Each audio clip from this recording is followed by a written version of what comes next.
Hello class 8th, this is Ruchi and welcome back to this channel. बच्चे, आज इस video में हम देखेंगे अपना हिंदी बुक से चैप्टर नंबर 3 विच इज़ सुभाषित रसम पीत्वा जीवनम सफलम कुरु। ठीक है, ये एक हमारा चैप्टर है, इस चैप्टर को देखेंगे। अच्छा, इस चैप्टर के नेम का तो मतलब बता दिया जाए। सबसे पहले देखो, सुभाषित रसम, सुभाषित रसम मतलब क्या होता है जी? सुभाषित रस पीत्वा पीकर, जीवनम जीवन को, सफलम सफल, कुरु करो या बनाओ। ठीक है, तो सुभाषित रस को पीकर जीवन को सफल बनाओ। ठीक है, सुभाषित रसम सुभाषित रसम पीत्वा जीवनम सफलम कुरु। सुभाषित रस को पीकर जीवन को सफल बनाओ। ठीक है, ये है हमारा चैप्टर। इस चैप्टर को देखेंगे, एक एक जो भी वर्ड्स आएगा बच्चे, मैं हर एक वर्ड का आपको मीनिंग बताती जाऊंगी, तो आप अंडरलाइन करके नोट डाउन करते जाइएगा। ठीक है जी, चलिए जब तक के लिए स्टार्ट कर लेते हैं, मतलब देख लेते हैं इसके शब्दार्थ दिए गए हैं इस चैप्टर के लास्ट में। तो शब्दार्थ देख लें सबसे पहले। देखो, शब्दार्थ हैं, एक तरफ शब्द दिए हैं, फिर अर्थ, फिर उनका हिंदी में मतलब दिया है, फिर इंग्लिश में, और फिर अगर आपकी कोई और मातृभाषा है जी तो आपको उसमें उसका मतलब दिया गया होगा। ठीक है, मतलब आपकी और भी मातृभाषा है तो आप और किसी मातृभाषा में अपने ही शब्दों का अर्थ को लिख सकते हैं। जैसे पहला है श्रृंखलितम। श्रृंखलितम का मतलब क्या होता है जी? अनुशासित। देखो, हम शब्द देखेंगे संस्कृत के और जस्ट उसकी फिर हिंदी देखेंगे। ठीक है, संस्कृत में ही अर्थ नहीं देखेंगे। तो श्रृंखलितम का मतलब होता है अनुशासित। नेक्स्ट है गायंती, मतलब गाते हैं। किल जी निश्चय से, धन्यः प्रशंसनीय, अपवर्गः मोक्ष, भूयः बार बार, सुरत्वात् देवत्व से, वेत्ति जानता है, निर्गुणः गुण रहित, बलि बलशाली, निर्बलः बलहीन, पिकः कोयल, वायसः कौआ, करी हाथी, नम्रः झुके हुए, तरवः वृक्ष, फलोद्गमः फलों के भार से, अम्बुभिः जल से भरे हुए, दूर विलंबिनः दूर से नीचे झुके हुए, घनः बादल, अनुदत्तः अभिमान से रहित,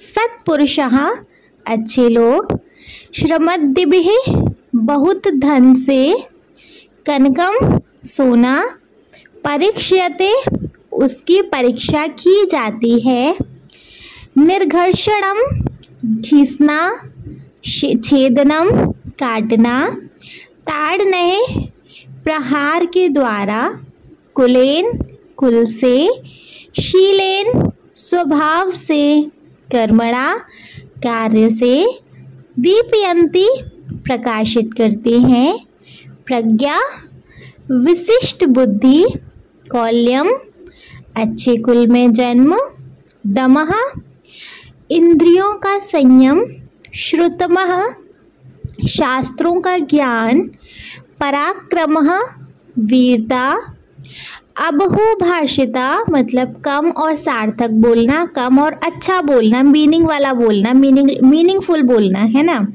छलम छलना, अभ्युपैति प्राप्त करता है, दुर्जनेन दुष्ट व्यक्ति से, समम साथ, संख्यम मित्रता, दहती जलाता है, अंगारः अंगारा, कृष्णायते काला करता है, दैवम भाग्य, सिद्धति फलता है। ठीक है जी, ये सारे हैं हमारे इस चैप्टर में आए हुए जितने भी संस्कृत के वर्ड्स हैं, टफ वर्ड्स हैं, उनके मतलब। ठीक है, वंस इनको एक बार और रीड कर लें। देखो, श्रृंखलितम अनुशासित, गायन्ति गाते हैं, किल निश्चय से, धन्यः प्रशंसनीय, अपवर्ग मोक्ष, भूयः बार बार, सुरत्वात् देवत्व से, वेत्ति जानता है, निर्गुण गुण रहित, बलि बलशाली, निर्बलः बलहीन, पिकः कोयल, वायसः कौआ, करी हाथी, नम्रः झुके हुए, तरवः वृक्ष, फलोद्रमः फलों के भार से, अम्बुभिः जल से भरे हुए, दूरविलंबिनः दूर से नीचे झुके हुए, घनः बादल,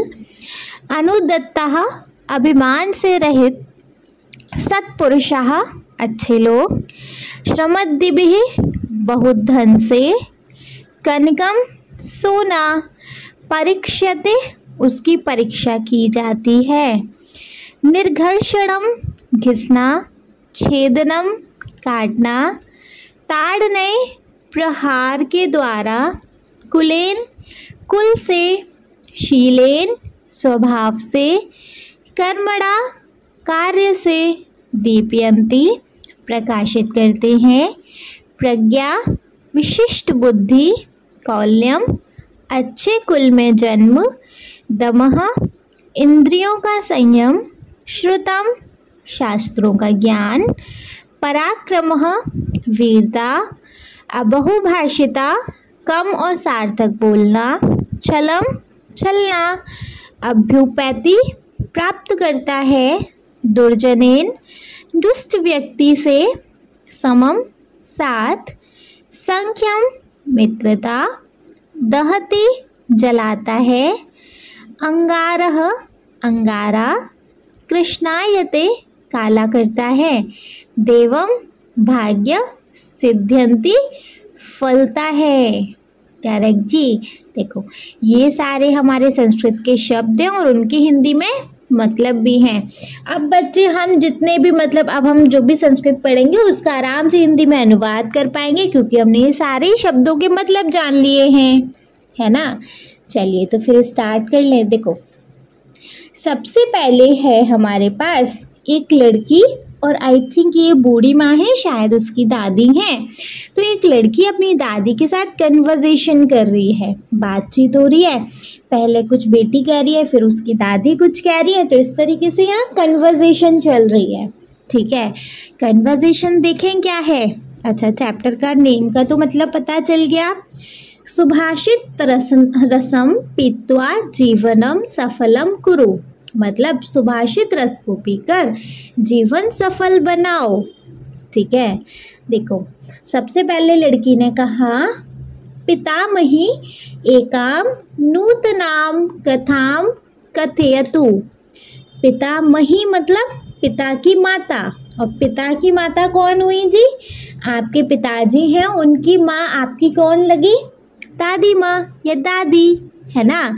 तो पितामही मतलब हम यहाँ दादी बोलेंगे, पितामही पिता की माता अर्थात दादी, है ना। तो यहाँ दादी के लिए बोल रही है दादी, एकाम एक, नूतनाम नई, कथाम कहानी या कथा, कथयतु मतलब सुनाओ। तो पितामही एकाम नूतनाम कथाम कथयतु, दादी एक नई कहानी सुनाओ। ठीक है, नेक्स्ट क्या, अब जब बेटी ने ये कहा तो दादी कुछ कह रही हैं, वो देखेंगे। वत्से त्वं प्रतिदिनम तू कथां शृणोसि, अद्य नीति श्लोकान् शृणु। देखो, अब दादी कह रही है वत्से मतलब बेटी, त्वं तुम, प्रतिदिनम प्रतिदिन या हर दिन, तू तो, कथां कहानी, शृणोसि मतलब सुनती हो, तुम हर दिन तो कहानी सुनती हो। अध्यम आज, नीति श्लोकान् शृणु आज नीति श्लोकों को सुनो। देखो, बेटी ने कहा कि दादी आप ना मुझे कहानी सुनाओ। ठीक है। तो दादी कह रही है यहाँ पे वत्से त्वं प्रतिदिनं तु कथां शृणोषि अद्य नीतिश्लोकान् शृणु, आज नीति श्लोकों को सुनो। ठीक है, ये कन्वर्सेशन क्लियर है। ठीक है, अब बेटी कह रही है वापस से नीति श्लोकः, मतलब नीति श्लोकः मतलब पूछ रही है नीति श्लोकः, लाइक ये क्या होता है, इस तरीके से पूछना चाह रही है वो, है ना। उसको नहीं पता तो उसने ये शब्द रिपीट किया है क्वेश्चन मार्क के साथ, नीति श्लोकः मतलब ये क्या है, उसको नहीं पता ना इस करके। तो अब दादी कह रही है आम नीति श्लोकः, नीति श्लोकः नाम सुभाषितानि, आम मतलब हाँ, नीति श्लोकः हाँ नीति श्लोक, नीति श्लोकः नाम मतलब नीति श्लोकः, नाम मतलब सुभाषितानि सुभाषित। ठीक है, तो अच्छा सुभाषित का मतलब क्या होता है जी, सुंदर वचन। ठीक है, सुंदर वचन जो आपके जीवन में कुछ ना कुछ परिवर्तन लाए, अच्छा चेंज लाए, उनको हम बोलते हैं सुभाषित, है ना। सुभाषित रस, सुभाषितम ये बोलते हैं। ठीक है, तो एक बार यही कन्वर्सेशन देखें। देखो, सबसे पहले बेटी ने बोला पितामही एकाम नूतनाम कथा कथयतु, मतलब दादी माँ आप ना मुझे कहानी सुनाओ। वत्से त्वं प्रतिदिनं तु कथां शृणोषि अद्य नीति श्लोकान् शृणु, मतलब बेटी तुम हर दिन तो कहानी सुनती हो, आज ना तुम नीति श्लोक सुनो। अच्छे से समझ आ रहा है ना जी। चलिए, फिर बेटी बोलती है नीति श्लोकः, मतलब नीति श्लोकः लाइक क्या ये। दादी माँ बोलती हैं हाँ आम नीति श्लोकः, नीति श्लोकः नाम सुभाषितानि। तो उसकी जो दादी है वो कहती हैं हाँ जी नीति श्लोकः, हाँ नीति श्लोक, नीति श्लोक का मतलब होता है सुभाषितानि या सुभाषित। ठीक है, चलो नेक्स्ट, फिर वापस से बेटी ने कन्वर्सेशन स्टार्ट करी। किम नाम सुभाषितानि, मतलब किम मतलब क्या, नाम मतलब सुभाषितानि मतलब सुभाषित। तो सुभाषित का क्या मतलब है, बेटी ने पूछा।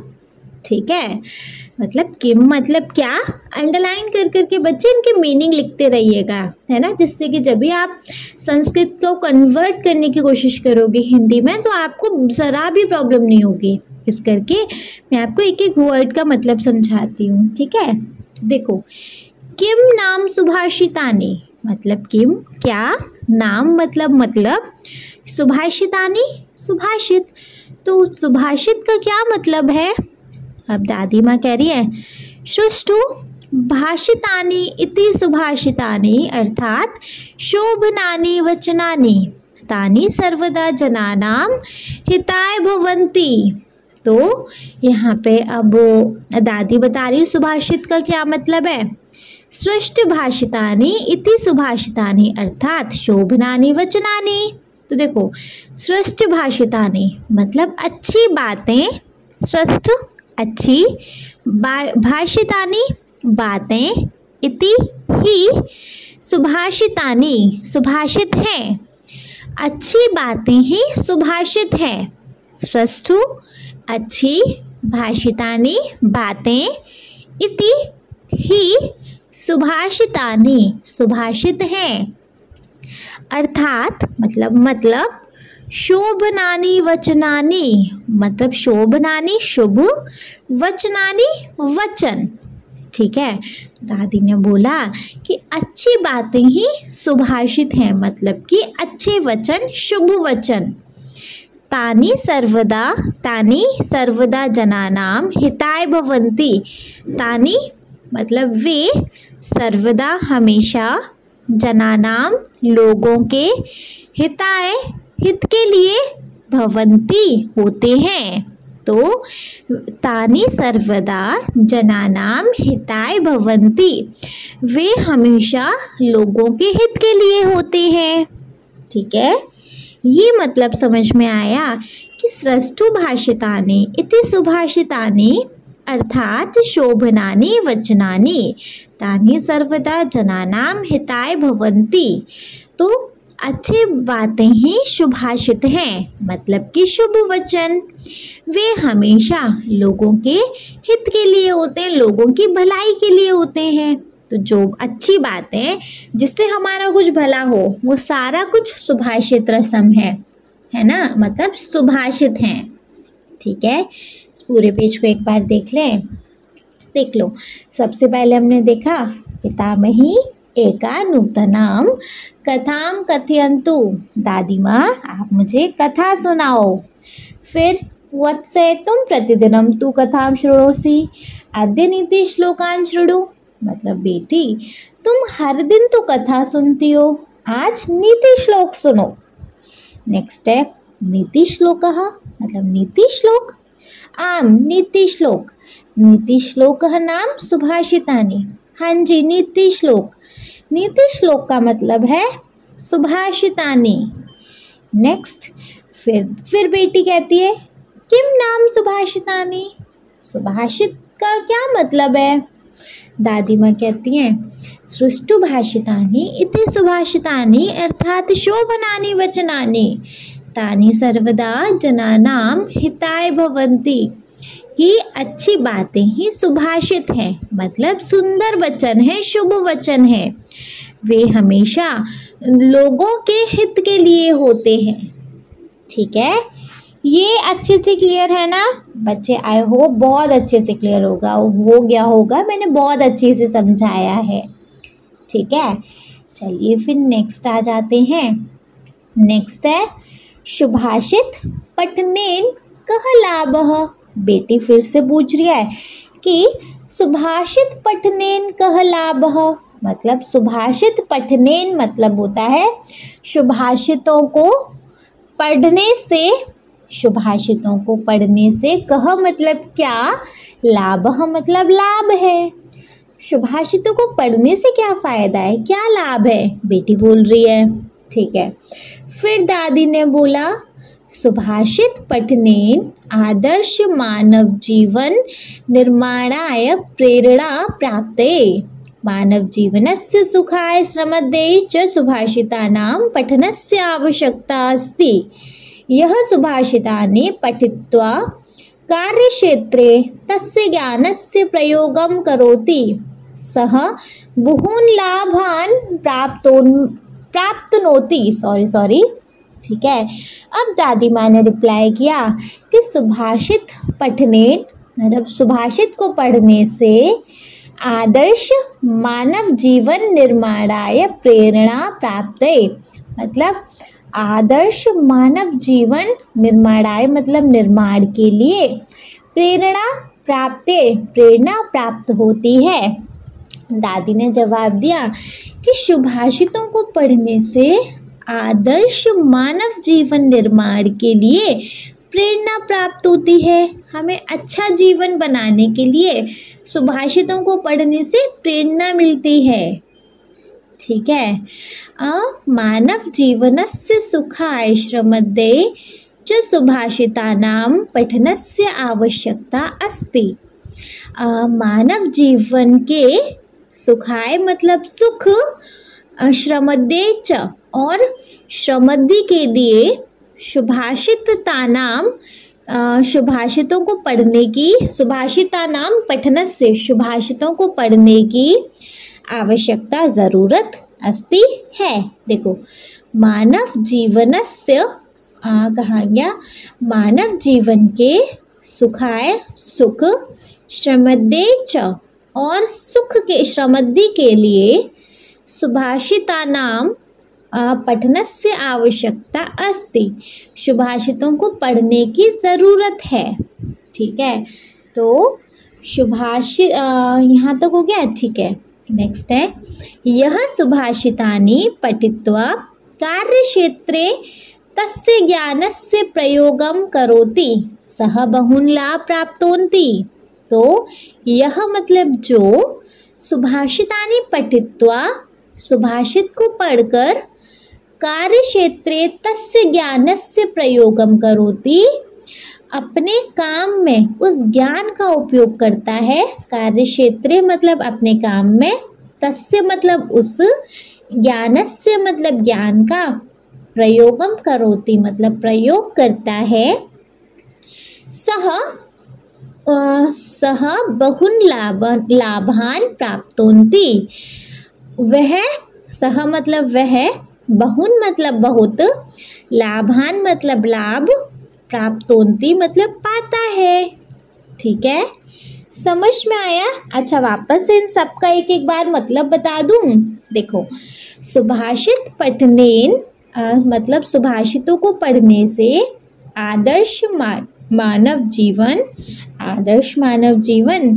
निर्माण की प्रेरणा प्राप्त होती है या मिलती है।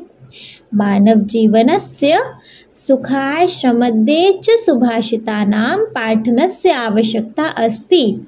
मानव जीवनस्य मतलब जी मानव जीवन के सुखाय सुख, श्रमदे च मतलब और, सुभाषितानां सुभाषितों को, पठनस्य पढ़ने की, आवश्यकता अस्ति ज़रूरत है। यह जो सुभाषितानि पठित्वा, जो सुभाषितानि पढ़कर, कार्यक्षेत्रे मतलब अपने काम में, तस्य ज्ञानस्य, तस्य मतलब उस, ज्ञानस्य मतलब ज्ञान को, प्रयोगम करोति प्रयोग करता है, सह बहुन लाभ प्राप्तोन्ति वह बहुत लाभ प्राप्त करता है। आया समझ? वापस सीखेंगे अब ढंग से। देखो, पहले बेटी ने बोला सुभाषित पठनेन कह लाभः, मतलब सुभाषितों को पढ़ने से क्या लाभ होता है। दादी माँ ने जवाब दिया कि सुभाषित पठनेन आदर्श मानव जीवन निर्माणाय प्रेरणा प्राप्त्यै, मानव जीवनस्य सुखाय श्रमदे च सुभाषितानां पठनस्य आवश्यकता अस्ति। यः सुभाषितानि पठित्वा कार्यक्षेत्रे तस्य ज्ञानस्य प्रयोगं करोति, सः बहुन लाभान प्राप्तोन्ति। मतलब सुभाषितों को पढ़ने से आदर्श मानव जीवन निर्माण के लिए प्रेरणा मिलती है। मानव जीवन के सुख और समृद्धि के लिए सुभाषितों को पढ़ने की ज़रूरत है। जो सुभाषित पढ़कर अपने काम में उस ज्ञान का उपयोग करता है वह बहुत लाभ पाता है। ठीक है, समझ में आया? चलिए, फिर अब बेटी ने बोला ये सब सुनकर, अहो सुंदरम यदि एवं तर्हि अहम नूनम सुभाषितानि पठिष्यामि। बेटी ने बोला अहो सुंदरम मतलब वाह, बहुत अच्छा, बहुत बढ़िया। ठीक है, अहो सुंदरम मतलब वाह, बहुत अच्छा, बहुत बढ़िया। ठीक है, यदि एवं तर्हि अहम नूनम सुभाषितानि पठिष्यामि। यदि मतलब अगर, एवं तर्हि ऐसा है तो, अहम मैं, नूनम जरूर, सुभाषितानि पठिष्यामि तो मैं जरूर सुभाषितों को पढ़ूंगी। अहो सुंदरम यदि एव तर्हि अहम नूनम सुभाषितानि पठिष्यामि। वाह, बहुत बढ़िया। अगर ऐसा है, ऐसी बात है तो मैं जरूर सुभाषितों को पढ़ूंगी। ठीक है, ये लाइन समझ में आ गई अच्छे से। अहो सुंदरम, वाह, बहुत बढ़िया। यदि अगर, एवं ऐसा, तर्हि है तो, मतलब अगर ऐसा है तो, अहम मैं, नूनम जरूर, सुभाषितानि पठिष्यामि सुभाषितों को पढ़ूंगी। ठीक है, वाह, बहुत बढ़िया। अगर ऐसा है तो मैं जरूर सुभाषितों को पढ़ूंगी। क्लियर है? चलो, फिर दादी माँ बोलती हैं, सुभाषितानि स्वकर्तव्यस्य अकर्तव्यस्य च विषये स्पष्टतया मार्गदर्शनं कुर्वन्ति, अतः सर्वे अवश्यं सुभाषितानि पठन्तु। तानि पठित्वा सर्वे जीवनस्य रहस्यम् अवगच्छन्तु, जीवनं सुखमय च कुर्वन्तु। इसका मतलब क्या है जी? देखो, सुभाषितानि स्वकर्तव्यस्य मतलब सुभाषितानि, स्व मतलब खुद, कर्तव्य मतलब खुद को क्या करना है, अकर्तव्यस्य क्या नहीं करना, सुभाषितानी क्या करता है? सुभाषितानी खुद को क्या करना है, क्या नहीं करना, च मतलब और, खुद को क्या करना है और क्या नहीं करना, च विषय के बारे में स्पष्टतया अच्छी तरह से मार्गदर्शन कुर्वन्ति कराता है। तो सुभाषितानी, अगर उसने बोला ना कि ठीक है चलो बढ़िया, अगर ऐसा है तो मैं भी सुभाषितानी पढ़ूंगी, तो अब वो कह रही है, मतलब अब वो बता रही है कि जो सुभाषितानी होता है ना, वो हमें क्या करना है और क्या नहीं करना उसके बारे में अच्छी तरह से रास्ता दिखाता है, हमें मार्गदर्शन कराता है। सुभाषित पढ़ने का देखो कितना अच्छा लाभ है कि हमें पता चल जाएगा कि ये हमारे लिए सही है, इसको करना चाहिए, ये हमारे लिए अच्छा नहीं है, इसको नहीं करना चाहिए।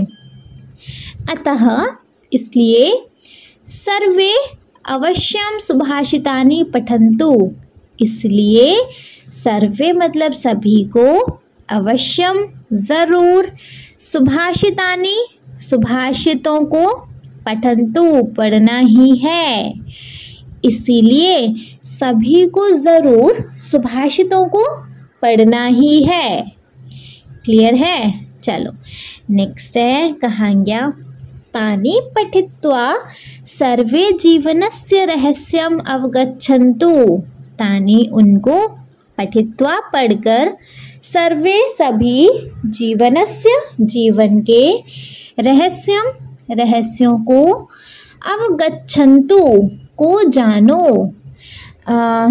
उनको पढ़कर, सुभाषितों को पढ़कर, सबको जीवन के रहस्यों को, मतलब सब कोई जीवन के रहस्यों को जानो, जीवनम सुखमय च कुर्वन्तु, और जीवन को सुखी बनाओ, जीवनम जीवन को, सुखमय मतलब सुखी, कुर्वन्तु करो, बनाओ। ठीक है, तो सुभाषितानि स्वकर्तव्यस्य अकर्तव्यस्य च विषये स्पष्टतया मार्गदर्शनम कुर्वन्ति, जो सुभाषित है वो खुद को क्या करना है और क्या नहीं करना के बारे में अच्छी तरह से रास्ता दिखाता है। अतः सर्वे अवश्यम सुभाषितानि पठन्तु, इसलिए सभी को जरूर सुभाषितों को पढ़ना चाहिए। तानि पठित्वा सर्वे जीवनस्य रहस्यम अवगच्छन्तु, इसको पढ़कर, इनको पढ़कर सब जीवन के रहस्यों को जान सकते हैं, जानो। जीवनम सुखमयम च कुर्वन्तु, और भैया अपने जीवन को सुखी बनाओ। ठीक है, समझ में आया? इस बार एक बार इनको और रीड कर लें। देखो यहाँ से पढ़ेंगे।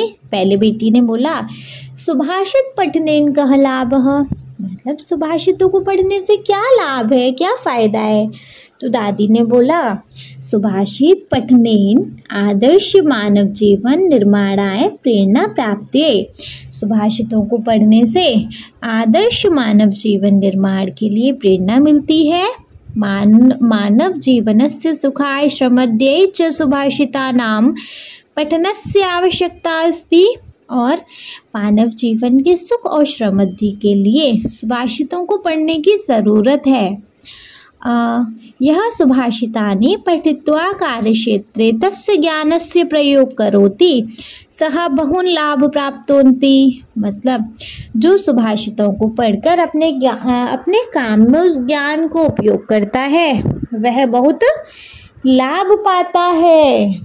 ठीक है, चलो फिर बेटी ने बोला वाह, मतलब अहो सुंदरम, मतलब वाह बहुत बढ़िया। यदि एव तर्वी अहम नूनम सुभाषितानि पठिष्यामि, मतलब अगर ऐसा है तो मैं भी सुभाषितों को ज़रूर पढ़ूंगी। फिर दादी ने बोला सुभाषितानि स्वकर्तव्यस्य कर्तव्यस्य च विषये स्पष्टतया मार्गदर्शनम कुर्वन्ति, जो सुभाषित है वो खुद को क्या करना है और क्या नहीं करना के बारे में अच्छी तरीके से रास्ता दिखाता है। अतः सर्वे अवश्यम सुभाषितानि पठन्तु, इसलिए सभी को ज़रूर सुभाषितों को पढ़ना ही है। तानि पठित्वा सर्वे जीवनस्य रहस्यम अवगच्छन्तु, इनको पढ़कर सबको जीवन के रहस्य में जानो। जीवनम सुखमय च कुर्वन्तु, और अपने जीवन को सुखी बनाओ। ठीक है, समझ में आया ये चीज? इसमें किसी को कोई डाउट? चलो, आई होप नहीं होगा। ठीक है, नेक्स्ट देखेंगे तो अब हम पढ़ने वाले हैं अपने सुभाषितों को, है ना। सबसे पहला है गायन्ति देवः किल गीतकानि धनस्यातु ते भारत भूमि भागे स्वर्गाप वर्गास्पद मार्ग भूते भवन्ति भूयः पुरुषा सुरत्वात्। इसका मतलब क्या है, वापस देखें। गायन्ति देवः किल गीतकानि धन्यास्तु ते भारत भूमि भागे स्वर्गा पवर्गास्पद मार्ग भूते भवन्ति भूयः पुरुषा सुरत्वातः। ठीक है, देखेंगे इसका क्या मतलब है, लेकिन उससे पहले देखो पदच्छेद है, मतलब इसको नहीं पढ़ेंगे, इसका हिंदी में अनुवाद नहीं करेंगे। पदच्छेद, गायन्ति देवः किल गीतकानि धन्यः तु ते भारत भूमि भागे स्वर्गापवर्गास्पद मार्ग भूते भवन्ति भूयः पुरुषः सुरत्वातः। मतलब इसमें जो संस्कृत के वैसे वर्ड्स आए हैं, इसमें पदच्छेद में वो लिखा गया है, पद का अनुच्छेद किया गया है। नेक्स्ट आता है अन्वय। अन्वय में है भारत भूमि भागे ये भवन्ति ते धन्यः इति देवः गीतकानि गायन्ति किल स्वर्गापवर्गास्पद मार्ग भूमे, मतलब भारत भूमे तु देवः सुरत्वातः भूयः पुरुषा भवन्ति। भावार्थ है, एक बार पूरा इसको पढ़ दो इस श्लोक का, फिर एक एक मतलब समझाती हूँ। ठीक है, ये मानवः अस्या भारत भूमौ जन्म प्राप्नुवन्ति ते धन्यः इति भारत भूमे गुणगानं देवा कुर्वन्ति। अतः वयं सर्वे भारतीयाः भाग्यशालिनः स्मः। धर्मः अर्थः काम मोक्षादि प्राप्त्यै मार्गभूते अस्मिन् भूखण्डे देवा अपि देवत्व विहाय मनुष्य रूपेण जन्म ग्रहणार्थम अभिलषन्ति। क्या मतलब है जी इसका? ढंग से समझेंगे इसका क्या मतलब है। देखो, सबसे पहले है हमारे पास ये पहला श्लोक का अन्वय देखो आप। भारत भूमि भागे भवन्ति ते धन्या इति देवः गीतकानि गायन्ति किलः। मतलब जिन्होंने भारत भूमि अर्थात भारतवर्ष में जन्म लिया है वे मनुष्य धन्य है। भारत भूमि भागे, जो जिन्होंने भारत भूमि में जन्म लिया है वे मनुष्य धन्य है। स्वर्गापवर्गास्पद भारत मार्ग भूते तु देवः सुरत्वातः भूयः, कहाँ गया, सुरतातः भूयः पुरुषा भवन्ति। मतलब स्वर्ग और अपवर्ग, अपवर्ग होता है जी मोक्ष, स्वर्गापवर्गा है ना, तो स्वर्ग और अपवर्ग के मार्ग स्वरूप भारत की भूमि पर देवता भी अपने दायित्व को त्याग कर मनुष्य होना चाहते हैं। तो इस अन्वय का क्या मतलब है जी कि जिन्होंने भारत भूमि अर्थात भारतवर्ष में जन्म लिया है वे मनुष्य धन्य हैं। निश्चित रूप से ऐसा देवता गीत गाते हैं। स्वर्ग और मोक्ष, अपवर्ग मतलब मोक्ष, स्वर्ग और मोक्ष स्वरूप भारत की भूमि पर देवता भी अपने देवत्व को त्याग कर मनुष्य होना चाहते हैं। क्लियर है? कोई डाउट है बच्चे इसमें? आई होप नहीं है। ठीक है, तो वो देखेंगे अपना क्या भावार्थ देखेंगे, इसका जो मेन मतलब है वो देखेंगे। ये मानवः अस्यां भारत भूमौ जन्म प्राप्नुवन्ति ते धन्या इति भारत भूमे गुणगानम देवता कुर्वन्ति। देखो, ये मानवः, जिन मनुष्यों ने अस्या इस भारत भूमो, भारत भूमि पर जन्म प्राप्नुवन्ति, जिन्होंने जन्म लिया है ते वे धन्या इति, वे धन्य हैं। भारत भूमि गुणगानम देवता कुर्वन्ति, ऐसा भारत भूमि का गुणगान देवता लोग करते हैं। तो ये मानवः अस्यां भारत भूमौ जन्म प्राप्नुवन्ति ते धन्या इति, भारत भूमि गुणगानम देवता कुर्वन्ति, मतलब जिन मनुष्यों ने भारत की भूमि पर जन्म लिया है वे धन्य है। ऐसा भारत भूमि का गुणगान देवता लोग करते हैं। अतः इसीलिए वयम सर्वे भारतीय भाग्यशालिनः स्मः, मतलब इसीलिए वयम सर्वे हम सभी भारतीय भारतवासी भाग्यशालीन स्मः भाग्यशाली हैं, इसलिए हम सभी भारतवासी भाग्यशाली हैं। यहाँ तक अच्छे से क्लियर है ना।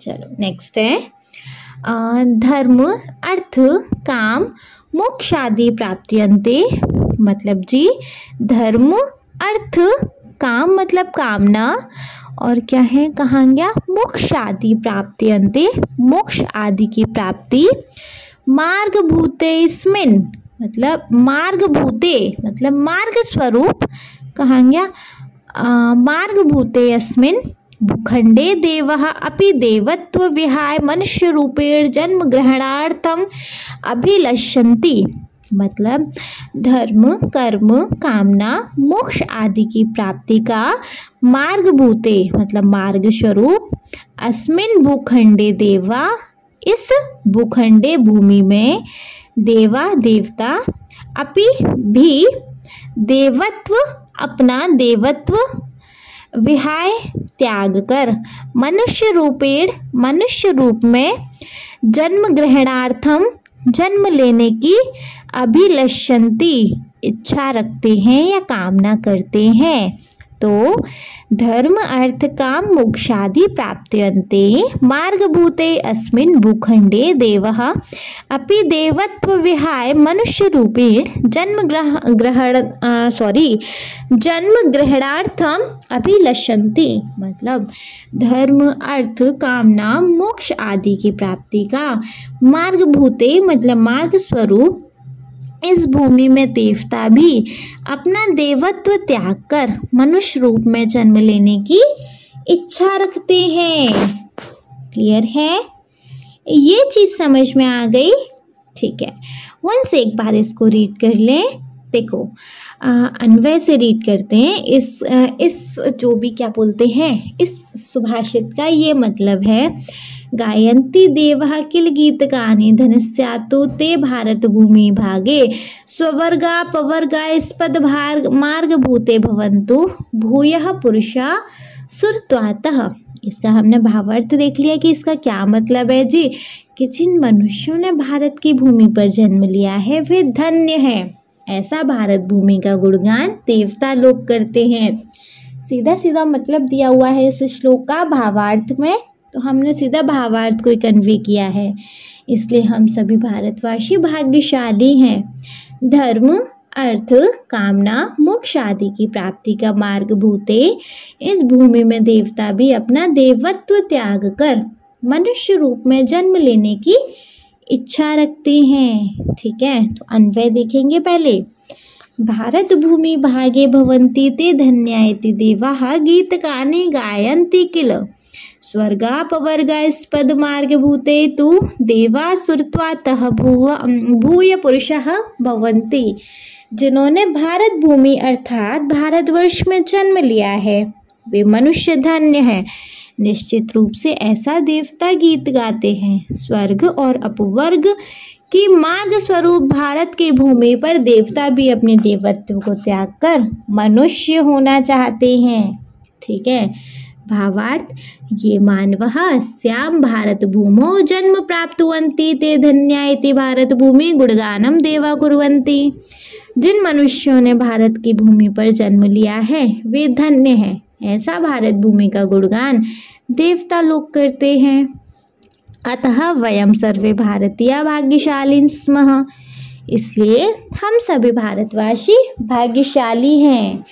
धर्म अर्थ काम मोक्षादि प्राप्त्यन्ते मार्गभूते अस्मिन् भूखण्डे देवः अपि देवत्वः विहाय मनुष्य रूपेण जन्म ग्रहणार्थम अभिलषन्ति। मतलब धर्म अर्थ कामना मोक्ष आदि की प्राप्ति का मार्ग भूते इस भूमि में देवता भी अपना देवत्व त्याग कर, मतलब अपना देवता होने का कर्तव्य भी त्याग कर मनुष्य रूप में जन्म लेने की इच्छा रखते हैं।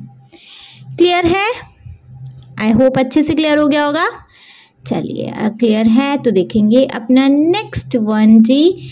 नेक्स्ट श्लोक है हमारा गुणी गुणम वेत्ति न वेत्ति निर्गुणम बली बलम वेत्ति न वेत्ति निर्बलः पिको वसंतस्य गुणस्य न वायसः करी च सिंहस्य बलम न मूषकः।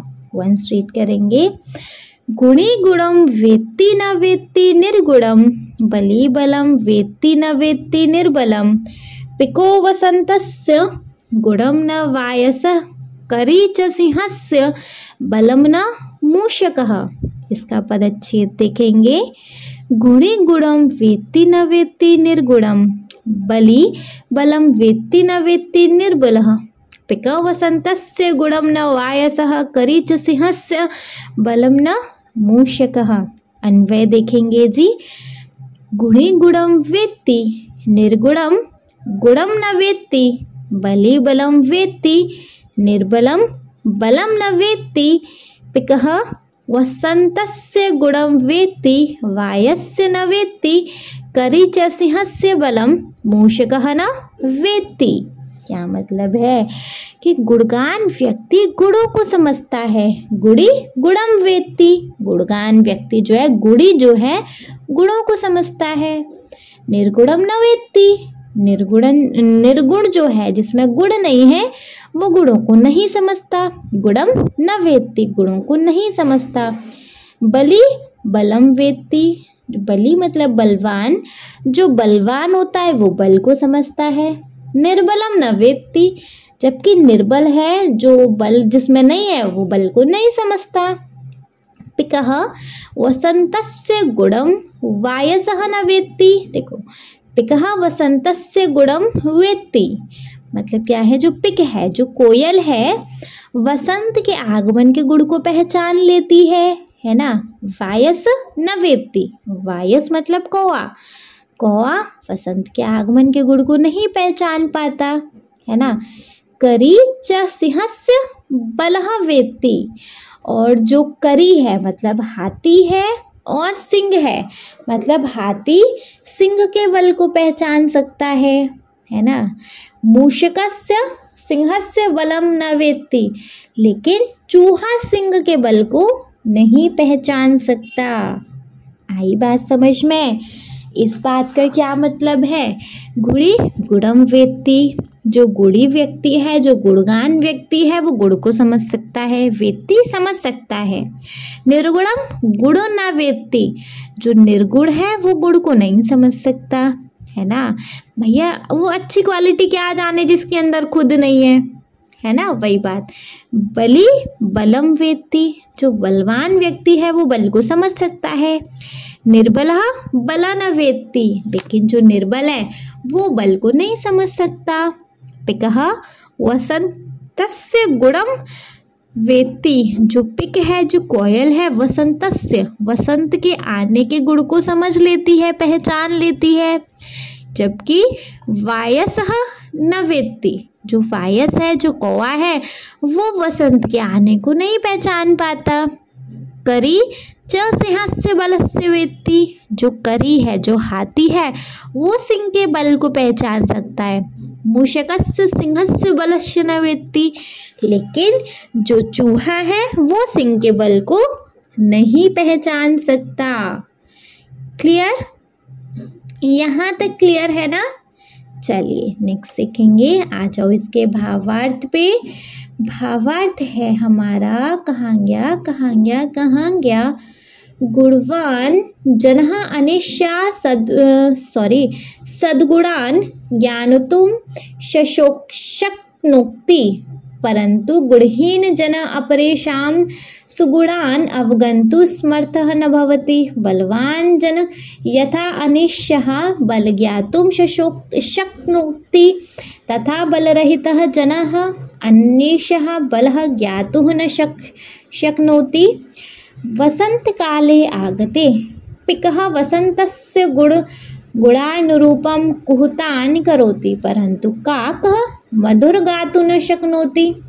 गजः पशुराज सिंहस्य बलं जानति, किन्तु मूषकः तस्य बलं ज्ञातुं न पारयति। अतः योग्यः एव महत्त्वं ज्ञातुं समर्थो भवति, न अयोग्यः। ठीक है, इतना समझ आया? चलो इतने का मतलब जाने। ठीक है, जान लेंगे। देखो, सबसे पहले है गुणवान जनः अन्येषा सद्गुणान् ज्ञातुं शक्नोति। मतलब गुणवान जनः, एक गुणवान व्यक्ति अन्येषा सद्गुणान् मतलब अन्य सद्गुण व्यक्ति को शक्नोति समझ सकता है। मतलब एक गुणी व्यक्ति ही दूसरे व्यक्ति के गुणों को समझ सकता है। गुणवान जनः अन्येषा दूसरे सद्गुणान् ज्ञातुं शक्नोति। मतलब एक गुणवान व्यक्ति ही दूसरों के गुणों को समझ सकता है। परंतु लेकिन जबकि गुणहीन जनः, जबकि एक गुणहीन व्यक्ति या निर्गुण कह लो, अपरेषा सुगुणान् अवगन्तुं समर्थः न भवति। मतलब जबकि एक गुणहीन व्यक्ति दूसरों के गुणों को जानने में समर्थ न भवति, नहीं होता। आई बात समझ में? गुणवान जनः अन्येषां सद्गुणान् ज्ञातुं शक्नोति, परंतु गुणहीनं जनः अपरेषा सुगुणान् अवगन्तुं समर्थः न भवति। एक गुणवान व्यक्ति ही दूसरे व्यक्ति के गुणों को समझ सकता है, जबकि एक गुणहीन मतलब निर्गुण व्यक्ति दूसरों के गुणों को जानने में समर्थ नहीं होता है। इतना क्लियर है बहुत अच्छे से? ठीक है, नेक्स्ट सीखेंगे। बलवान जनः यथा अन्येषा बलं ज्ञातुं शक्नोति। जो बलवान व्यक्ति है वो दूसरे बलवान व्यक्ति की शक्ति को या बल को समझ सकता है ना। एक बलवान व्यक्ति ही दूसरे बलवान व्यक्ति के बल को समझ सकता है तथा और या जबकि बल रहित जना, जिसमें बल रहित है मतलब निर्बल है, जिसमें बल नहीं है वो निर्बल है ना। लेकिन जो निर्बल व्यक्ति है अन्येषा दूसरों के बल ज्ञातुं न शक्नोति, वो दूसरों के बल को ज्ञात नहीं कर पाता, वो दूसरों के बल को नहीं समझ पाता। देखो, पढ़ने से ही मालूम हो जाता है इनका मतलब, है ना। इसलिए हम सबसे पहले शब्द अर्थ को देख लेते हैं। ठीक है, तो हमने क्या देखा? बलवान जनः यथा अन्येषा बलं ज्ञातुं शक्नोति तथा बलरहितः जनः अन्येषा बलं ज्ञातुं न शक्नोति। मतलब एक बलवान व्यक्ति ही दूसरे बलवान व्यक्ति की शक्ति को समझ सकता है, जबकि बल से रहित अर्थात एक निर्बल व्यक्ति, जो कमजोर व्यक्ति है, वो बल को नहीं समझ पाता। ठीक है।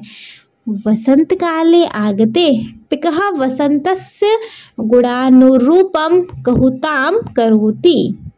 वसंत ऋतु के आने पे कोयल वसंत के गुणों के अनुरूप कुहू कुहू करती है। मतलब वो पहचान जाती है कि क्या बोलते हैं, वसंत ऋतु आने वाली है ना। तो वो वसंत के आगमन को पहचान लेती है और वो अपना कुहू कुहू करती है। कुहतान करोति, कुहू कुहू करती है। अच्छा, मीनिंग नहीं बताया। वसंत काले आगते, वसंत काल के आने पर पिकः मतलब कोयल, वसंतस्य गुणानुरूपम मतलब वसंत के गुणों के अनुरूप, वसंत के गुणों के अकॉर्डिंग ही कुहतान करोति, कुहू कुहू करती है। परंतु जबकि काकः कौआ मधुरम मीठा गातुम गा न शक्नोति नहीं सकता। जबकि कौआ मधुर नहीं गा सकता, मधुर गीत नहीं गा सकता। इतना समझ आया? अच्छे से आया?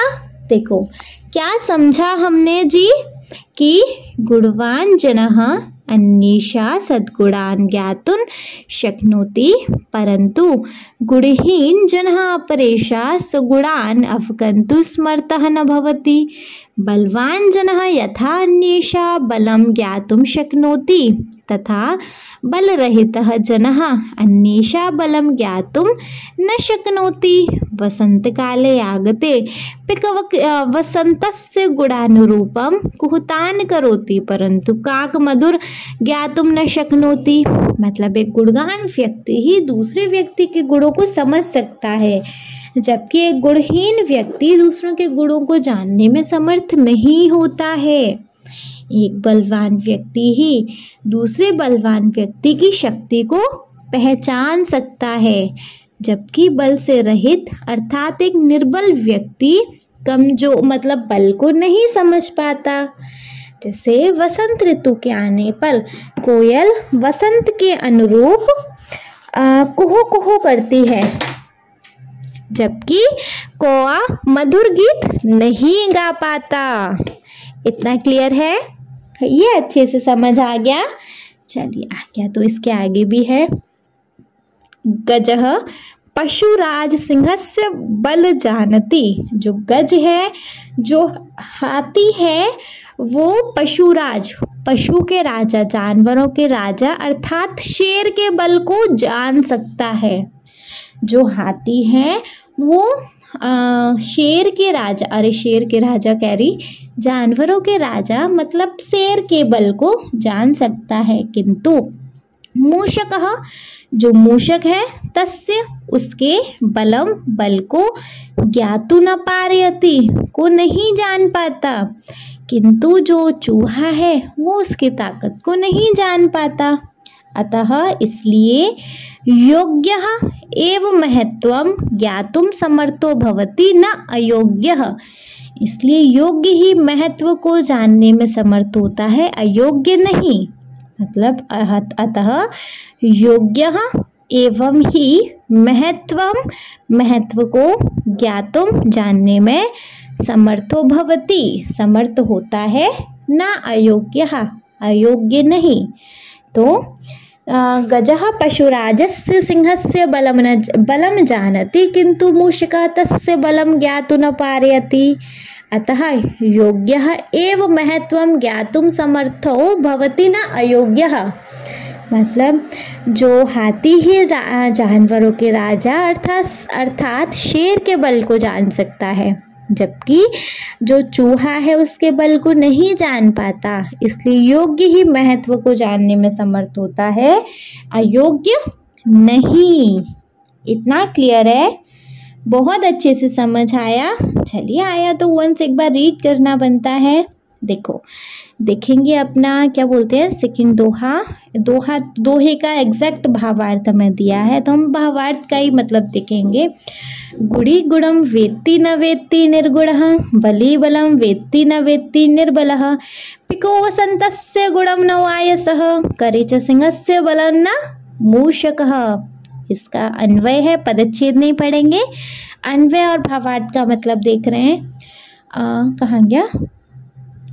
अन्वय है गुड़ी गुणम वेत्ति निर्गुणम गुणम न वेत्ति। गुणवान व्यक्ति गुणों को समझ सकता है, निर्गुण गुणों को नहीं समझ पाता। बली बलम वेत्ति निर्बलः न वेत्ति। बलवान बल को समझ सकता है, जबकि बल से रहित अर्थात एक निर्बल बल को नहीं समझ पाता। पिकः वसन्तस्य गुणम वायसः वसन्तस्य गुणम न वेत्ति। जो पिक है, कोयल है, वसंत के आगमन के गुण को पहचान लेती है, जबकि जो कौआ है वो वसंत के आगमन के गुण को नहीं पहचान पाता।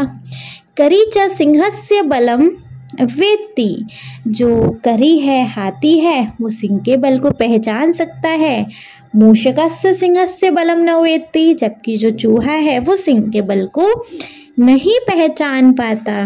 तो भावार्थ में आ जाओ। गुणवान जनः अन्येषां सद्गुणान् ज्ञातुं शक्नोति। एक गुणवान व्यक्ति ही दूसरे गुणवान व्यक्ति के गुण को समझ सकता है। परंतु गुणहीन जनः परेशः सगुणान् अवगन्तुं समर्थः न भवति। जबकि गुणहीन व्यक्ति दूसरों के गुणों को जानने में समर्थ नहीं होता है। बलवान जनः यथा अन्येषां बलं ज्ञातुं शक्नोति तथा बलरहितः जनः अन्येषां बलं ज्ञातुं न शक्नोति। जो एक बलवान व्यक्ति ही दूसरे बलवान व्यक्ति की शक्ति को समझ सकता है, जबकि बल रहित मतलब निर्बल व्यक्ति बल को नहीं समझ पाता है ना। वसंत काले आगते पिका वसंतस्य गुणानुरूपम कुहुतान करोति। मतलब क्या बोलते हैं, वसंत ऋतु आने पर कोयल वसंत के गुणों के अनुरूप कुहू कुहू करती है। परंतु काकः मधुरम गातुं न शक्नोति, लेकिन जो शक्नोति सकता है ना, जबकि कौआ मधुर गीत नहीं गा सकता। क्लियर। नेक्स्ट है, गजः पशुराजस्य सिंहस्य बलम जानति किंतु मूषकः तस्य बलम ज्ञातुं न पारयति। मतलब करी जो हाथी है, हाथी ही जानवरों के राजा सिंह अर्थात शेर के बल को जान सकता है, जबकि मूषक उसके बल को नहीं जान पाता। अतः योग्यः एवं महत्वं ज्ञातुं समर्थो भवति न योग्यः। इसलिए योग्य ही महत्व को जानने में समर्थ होता है, अयोग्य नहीं। क्लियर है? आया समझ? आया तो देखेंगे अपना थर्ड वन जी। थर्ड है, भवन्ति नर्मास्तरवः फलोदमेः नवाम्बुर्भिर्धुर विलम्बिनो घनः अनुद्वतः सत्पुरुषाः समर्दिभिः स्वभावः एवेष परोपकारिणाम्। भवन्ति नर्मास्तरः फलोद्यमे नवाम्बुभिर्धुर विलम्बिनो घना अनुद्यता सत्पुरुषः श्रमोद्दिभिः स्वभावः एवेष परोपकारिणाम्। इसका मतलब क्या है? चलो पदच्छेद देखेंगे पहले। पदच्छेद तो पढ़ने का नहीं है, मतलब पढ़ लेंगे, इसको समझने का नहीं है। भवन्ति नर्मः तरफ फलोद्यमेः नवाम्बुभिः दुर्विलम्बेन घनः अनुद्यतः सत्पुरुषः श्रमोद्दिभिः स्वभावः एव एष परोपकारिणाम्। आ जाते हैं इसके अन्वय पे जी। अन्वय है, तरवः फलोद्यमे नर्मा भवन्ति घना नवाम्बुभिः दुर्विलम्बिनः भवति सत्पुरुषः श्रमोद्दिभिः अनुद्यतः भवन्ति परोपकारिणाम् एष एव स्वभावः भवन्ति। इसके आगे देखेंगे जी। इसके आगे क्या है देखो, तरवः फलोद्यमे नर्मा विभन्ति। मतलब तरवः वृक्ष, फलोद्यमे अपने फलोद्यमे मतलब फल धन उद्यमे मतलब अपने फलों के भार से, कहाँ गया, हाँ तरवः फलोद्यमे नर्मा भवन्ति। नर्मा मतलब विनर्म, सॉरी, नर्मा मतलब विनर्म भवन्ति हो जाते हैं, है ना। वृक्ष अपने फलोद्यमे मतलब फलों के भार से विनर्म हो जाते हैं। घना नवाम्बुभिः दुर्विलम्बिनः भवन्ति। और क्या बोलते हैं, नए जल से भरे हुए बादल। घना मतलब बादल, नवा मतलब नए, अम्बुभिः मतलब जो जल से भरे हुए बादल हैं। दुर्विलम्बिनः भवति, जल से भरे हुए बादल ऊपर से नीचे झुक जाते हैं, है ना। जब बादलों में पानी भर जाता है वो नीचे की तरफ आ जाते हैं, तभी तो बरसते हैं नहीं। नेक्स्ट है, सत्पुरुषः श्रमोद्दिभिः अनुद्वतः भवन्ति। सज्जन लोग श्रमोद्दि से मतलब जिनके पास बहुत ज़्यादा धन हो जाता है वो अभिमान से रहित हो जाते हैं। उनके अंदर फिर घमंड नहीं रहता। घमंड उनके अंदर ही रहेगा जिनके पास थोड़ा बहुत पैसा हो। जिनके पास अपार पैसा हो जाए ना, फिर उनको घमंड नहीं रहता। ऐसा परोपकारिणाम एष एव स्वभाव भवति। यह ही परोपकारी व्यक्तियों का स्वभाव होता है। क्लियर हुआ ये चीज? देखो, तरवः फलोद्यमे नर्मा भवन्ति। वृक्ष अपने फलों के भार से विनर्म हो जाते हैं, झुक जाते हैं। घना नवाम्बुभिः दुर्विलम्बिनी भवति। जो नए जल से भरे हुए बादल से बादल ऊपर से नीचे आ झुक जाते हैं। सत्पुरुषाः श्रमद्भिः अनुद्यताः भवन्ति। सज्जन लोग श्रमद्भि से अभिमान से रहित होते हैं। परोपकारिणाम एष एव स्वभाव भवति। यह ही परोपकार व्यक्तियों का स्वभाव होता है। क्लियर है? अच्छे से आया समझ? चलिए आया तो देखेंगे अपना नेक्स्ट इसके आगे क्या है। देखो इसके आगे है जी भावार्थ। भावार्थ पढ़ लेंगे। समयानुसारम वृक्षेषु फलानि जायन्ते फलभारेण ते वृक्षाः नर्मः भवन्ति तथैव नवजले परिपूर्णः मेघः अवनतः भवन्ति भूमि प्रति आयनन्ति वृष्टि च कुर्वन्ति। अस्मिन् संसारे बहवः परोपकारिणः जनाः सन्ति। स्वश्रमद्धिकाले ते औदात्यं न प्रकटयन्ति। ते सहृदयाः विनम्राः च सन्तः सदैव परोपकाराय यत्नशीलाः भवन्ति। ते परोपकारं व्रतरूपेण धारयन्ति। उक्तं च व्यास महर्षिणा परोपकारः पुण्याय पापाय परपीडनम्। आप जानते हैं जी इसका मतलब। देखो समयानुसारे वृक्षेषु फलानि जायन्ते। समयानुसारे समय आने पर वृक्षेषु वृक्षों में फलानि जायन्ते फल उत्पन्न होते हैं। समय आने पर वृक्षों में फल उत्पन्न होते हैं। फल भारेण फलों के भार से ते मतलब वे वृक्षः वे वृक्ष नर्मा भवन्ति नर्म हो जाते हैं। मतलब फलों का जब भार आता है तो वो नीचे की तरफ झुकने लगते हैं, है ना। देखे हो ना, फल आ जाते हैं तो वो झुकते से जाती हैं, उनकी वो जो डंडियां होती हैं झुकती सी जाती हैं। तो समय आने पर वृक्षों में फल उत्पन्न होते हैं और वृक्षों के भार से फलों के भार से वृक्ष नर्म हो जाते हैं, है ना। कहा गया तथैव उसी प्रकार नवजले परिपूर्णः मेघा अवनता भवन्ति। उसी प्रकार नवजले मतलब नवीन जल से परिपूर्णा भरे हुए मेघा जो बादल है अवनता भवन्ति अवनतः नीचे भवन्ति हो जाते हैं। तो उसी प्रकार नवीन जल से भरे हुए बादल नीचे हो जाते हैं। भूमिं प्रति आयन्ति वृष्टि च कुर्वन्ति। भूमि जमीन की और भूमि प्रति आयन्ति जमीन की ओर आते हैं, आयन्ति आते हैं, वृष्टि च और वृष्टि मतलब वर्षा कुर्वन्ति करते हैं। उसी प्रकार नवीन जल से भरे हुए बादल नीचे हो जाते हैं, जमीन की ओर आते हैं और वर्षा कराते हैं, है ना। अस्मिन् संसारे वह परोपकारिणः जनाः सन्ति। अस्मिन् इस संसारे संसार में वह बहुत से परोपकारी जनाः सन्ति लोग हैं। इस संसार में बहुत से परोपकारी लोग हैं। स्वश्रमद्ध काले ते औद्यन्तं न प्रकटयन्ति। कहाँ गया स्वश्रमद्ध काले ते औद्यन्तं न प्रकटयन्ति। स्वम श्रमद्ध काले श्रमद्ध के समय ते मतलब वे औद्यन्तं घमंड न नहीं प्रकटयन्ति प्रकट करते मतलब नहीं दिखाते। श्रमद्ध के समय मतलब जब बहुत अपार पैसा हो जाए, अपार श्रमद्ध हो जाए तो उस टाइम पे फिर वो घमंड नहीं दिखाते। ते मतलब वे सहृदया विनम्राः च सन्त सदैव परोपकाराय यत्नशीलाः भवन्ति। वे सहृदय और च मतलब और विनम्र संत होकर सदैव हमेशा परोपकाराय परोपकार के यत्नशीला के लिए प्रयासरत रहते हैं, प्रयास करते रहते हैं।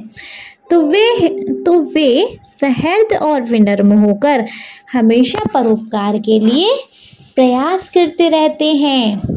ते परोपकारम व्रत रूपेण धारयन्ति। वे परोपकार को व्रत रूपेण व्रत की तरह धारयन्ति धारण करते हैं। उक्त च व्यास महेशणा, जैसा कि व्यास महर्षि ने कहा, जैसा कि उक्त च, जैसा कि व्यास महेशणा मतलब व्यास महर्षि ने कहा, परोपकारः पुण्याय पापाय परपीडनम, कि परोपकार पुण्यों के लिए और दूसरों को कष्ट देना पाप के लिए होता है। मतलब परोपकार से बड़ा कोई पुण्य नहीं और दूसरों को कष्ट देने से बड़ा कोई पाप नहीं। क्लियर है यहाँ तक? आई होप यहाँ तक जी आपको कोई डाउट नहीं होगा। चलिए, अगर डाउट नहीं है तो वंस इसको एक बार अच्छे से रीड कर लें जी। देखो, रीड करेंगे। आप पहले देखेंगे अपना श्लोक। भवन्ति नरमा स्तर्वः फलोद्यमे नवावंभि दुर्विलंबिनो घना अनुद्दतः सत्पुरुषः श्रमद्दिभिः स्वभाव एवेश परोपकारिणाम। इसका पदच्छेद देखेंगे जी। इसका पदच्छेद है भवन्ति नरमा तरफ फलोद्यमे नवावंभि दुर्विलंबिनी घना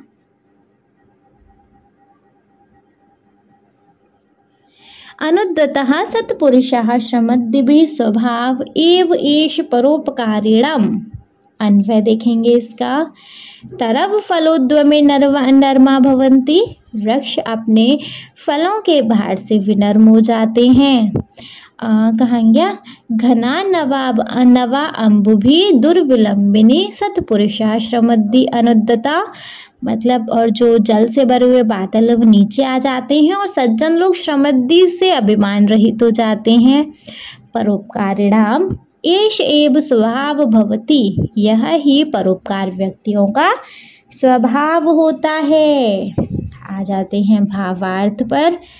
समयानुसारं वृक्षेषु फलानि जायते फलभारेण ते वृक्षा नरमा भवन्ति, मतलब समय आने पर वृक्षों में फल उत्पन्न होते हैं और फलों के भार से वे वृक्ष नर्म हो जाते हैं। तथैव नवजले परिपूर्णायां मेघा अवनत भवन्ति भूमि प्रति आयन्ति वृष्टि च कुर्वन्ति, उसी प्रकार नवीन जल से भरे हुए बादल नीचे आ जाते हैं, जमीन की ओर आते हैं और वर्षा कराते हैं। हाँ जी। स्वश्रमद्दिकाले ते औद्यंतम न प्रकटयन्ति, है ना। इस संसार में बहुत से परोपकारी लोग होते हैं और श्रमद्दि के समय वे घमंड नहीं दिखाते। ते सहृदया विनर्मः च संत सदैव परोपकाराय यत्नशीलाय भवन्ति, वे सहृदय और विनर्म होकर हमेशा परोपकार के लिए प्रयासरत रहते हैं। कहाँ गया? ते परोपकारम व्रत रूपेण धारयन्ति, वे परोपकार को व्रत की तरह धारण करते हैं। उक्त च व्यास महिषणा, जैसा कि व्यास महर्षि ने कहा, परोपकारः पुण्याय पापाय परपीडना, मतलब परोपकार से बड़ा कोई पुण्य नहीं और दूसरों को कष्ट देने से बड़ा कोई पाप नहीं। क्लियर है ना ये चीज? चलिए फिर देखेंगे अपना 4th वन जी, वो है यथा चतुर्भिः कनकम परीक्ष्यते निर्घर्षणच्छेदेन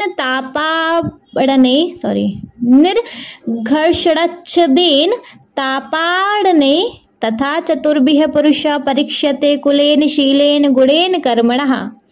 इसका देखेंगे पदच्छेद बच्चे। पदच्छेद है यथा चतुर्भिः कनकम परीक्ष्यते निर्घर्षणं चदथेन तापः ताड़ने तथा चतुर्भिः पुरुषे परीक्ष्यते कुलेन शीलेन गुणेन कर्मणः। ठीक है। अन्वय देखेंगे यथा निर्घर्षण छेदन ताप ताड़ने चतुर्भिः कनकम परीक्ष्यते तथा कुलेन शीलेन गुणेन कर्मणा चतुर्भिः पुरुष परीक्ष्यते। देखो, यथा निर्घर्षण छेदेन ताप ताड़ने चतुर्भिः उपाये कनक परीक्ष्यते, मतलब जिस प्रकार घिसने, काटने, गर्म करने और पीटने से इस चारों तरीके से सोने की गुणवत्ता की परीक्षा होती है, तथा कुलेन शीलेन गुणेन कर्मणा च चतुर्भिः पुरुषः परीक्ष्यते, उसी प्रकार कुल यानी वंश, शील यानी चरित्र, गुण यानी योग्यता और कर्म से मनुष्य की परीक्षा होती है। मतलब जिस प्रकार घिसने, काटने, गर्म करने और पीटने इन चारों तरीके से सोने की गुणवत्ता की परीक्षा होती है, उसी प्रकार कुल, शील, गुण और कर्म से मनुष्य की परीक्षा होती है। भावार्थ देखेंगे जी। भावार्थ है स्वर्णकारः सुवर्णस्य शुद्धताम आकालयितुम आदौ निकर प्रस्तरे निर्घर्षणम करोति। देखते जाएंगे, चलो एक एक करके। स्वर्णकारः सुवर्णस्य शुद्धताम आकालयितुम आदौ निकर्ष प्रसरते निर्घर्षणम करोति। ऐसे समझ लें। देखो, सुनार सोने की शुद्धता जांचने के लिए उसे पहले मानदंड वाले पत्थर पर रगड़ता है, ठीक है। तदंतरम तस्य सुवर्णस्य कर्तनम करोति। इसके बाद उस सोने को काटता है। तत् अग्निया दाह्यते, फिर आग में जलाता है। अंते सुवर्ण खंडे प्रहार करोति, अंत में सोने के टुकड़े पर चोट करता है ना। तो सुनार सोने की शुद्धता जांचने के लिए सबसे पहले उसे मानदंड वाले पत्थर पर रगड़ता है, उसके बाद उस सोने को काटता है, आग में जलाता है, अंत में सोने के टुकड़े पर चोट करता है। इस 4 प्रकार की परीक्षा, अरे आगे तो देखें, यथा कस्मिन, अरे भैया कहाँ गया, ए भी चतुर्भि प्रकारे परीक्षस्य सुवर्णस्य पूर्ण शुद्धता ज्ञातु शक्नोति। ऐसे 4 प्रकार की परीक्षा से सोने की पूर्ण शुद्धता का पता लगता है ना, शक्नोति लग सकता है, ठीक है। तो ऐसे 4 प्रकार की परीक्षा से सोने की शुद्धता का पता लग सकता है। तथैव पुरुषः अपि चतुर्भि उपाय परीक्षणीय। उसी प्रकार मनुष्य की परीक्षा भी 4 उपाय से होती है। यथा कस्मिन् परिवारे अयं जनः जन्म अलबता, यही है ना, हाँ जी। जैसे किस परिवार में उस व्यक्ति का जन्म हुआ है, उसका स्वभाव कैसा है, उसका गुण कैसा है ना।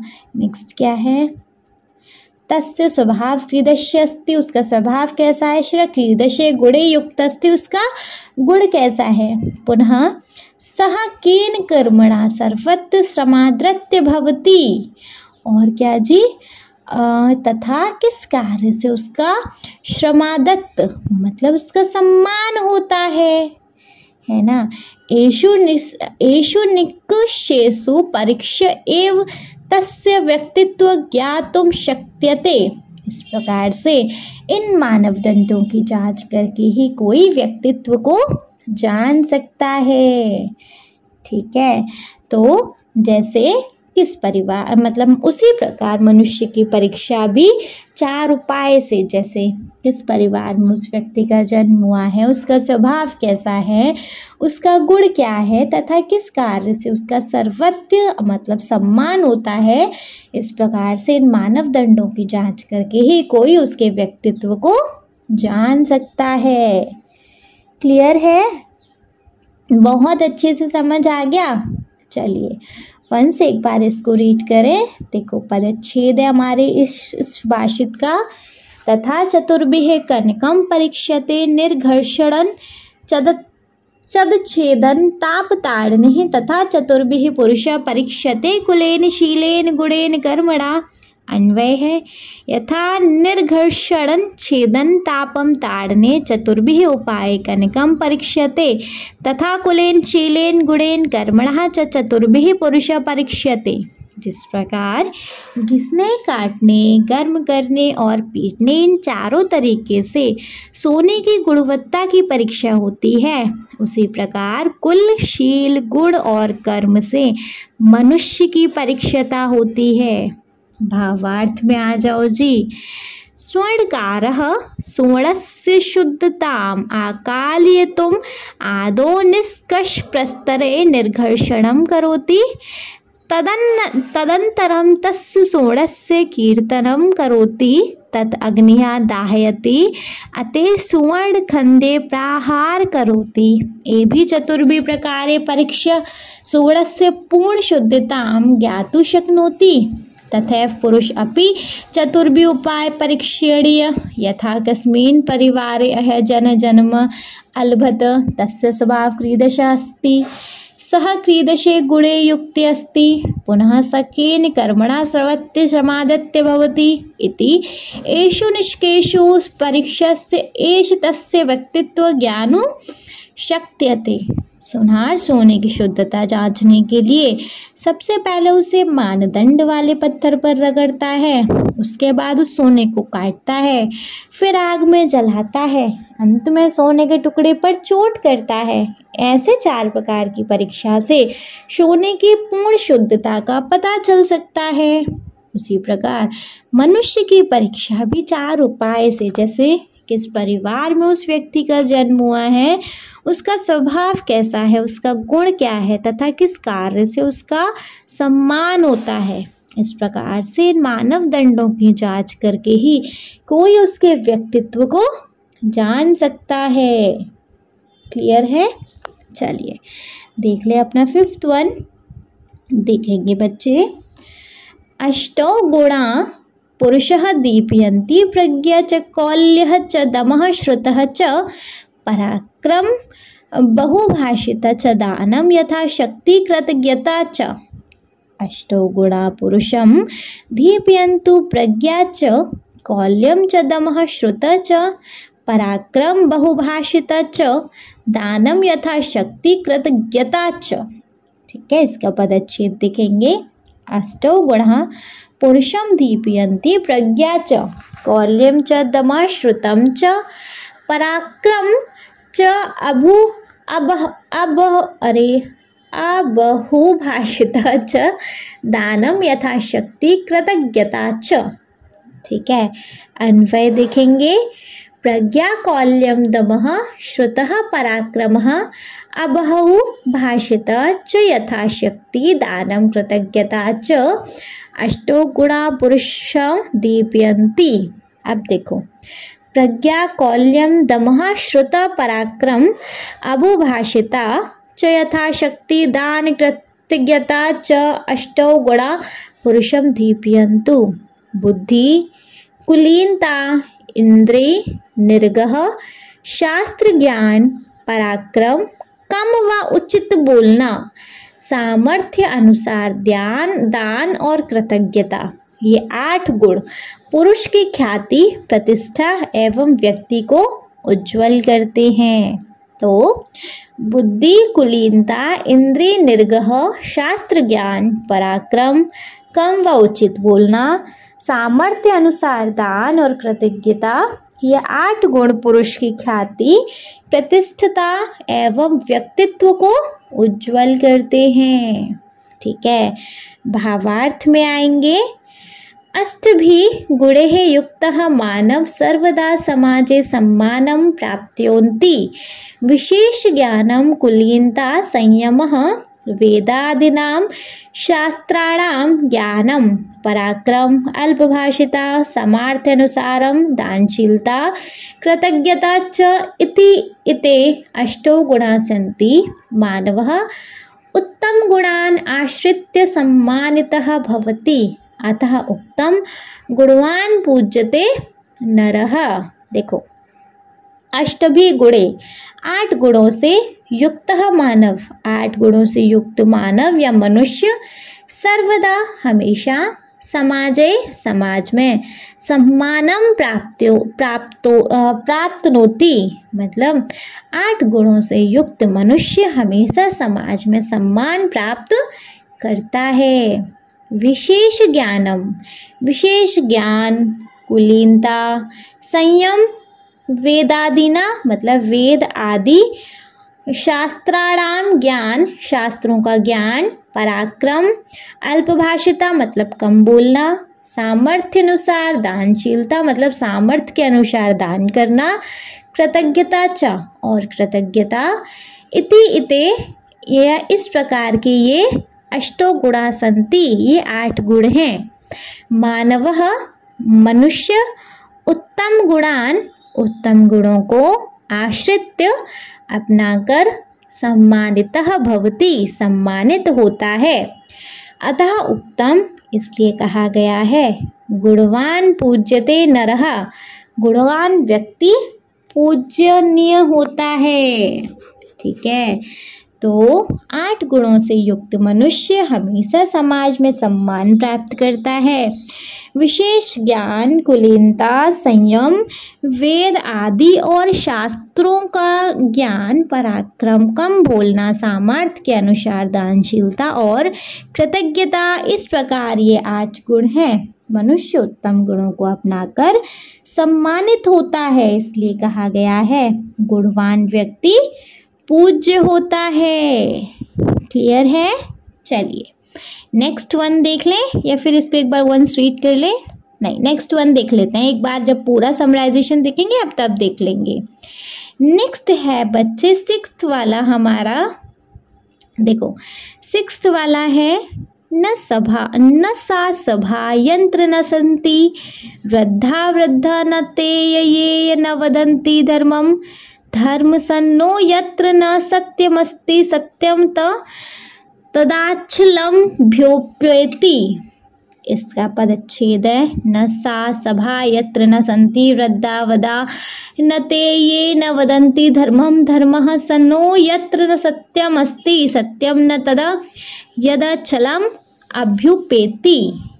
ठीक है, चलो अन्वय पे आ जाओ जी। अन्वय है इसका, सा सभा न अस्ति यत्र वृद्धा न सन्ति, ते वृद्धा न सन्ति ये धर्म न वदन्ति, सः धर्म नौ सन्ति, यत्र सत्य न अस्ति तत्य सत्यम न अस्ति, यत्य छलम अभ्युपेति। मतलब वह सभा नहीं जिसमें वृद्धाजन न हो, सा सभा न अस्ति, वह सभा नहीं, यत्र वृद्धा न सन्ति, जिसमें वृद्धजन न हो, ते वृद्धा न सन्ति, वे वृद्ध नहीं, ये धर्म न वदन्ति, जिसमें धर्म की बात न हो, सधर्म न उपसन्ति, मतलब वह धर्म नहीं, यत्र सत्य न सन्ति, जिसमें सत्य न हो, तत् सत्य न सन्ति, वह सत्य नहीं, यथा छलम अभ्युपेति, जो छल कपट से भरा हो, है ना। तो वह सभा नहीं जिसमें वृद्धजन न हो, वे वृद्ध नहीं जो धर्म की बात न करे, वह धर्म नहीं जिसमें सत्य न हो, वह सत्य नहीं जो छल कपट से युक्त हो। ठीक है, आ जाते हैं जी अपने भावार्थ पर आएंगे।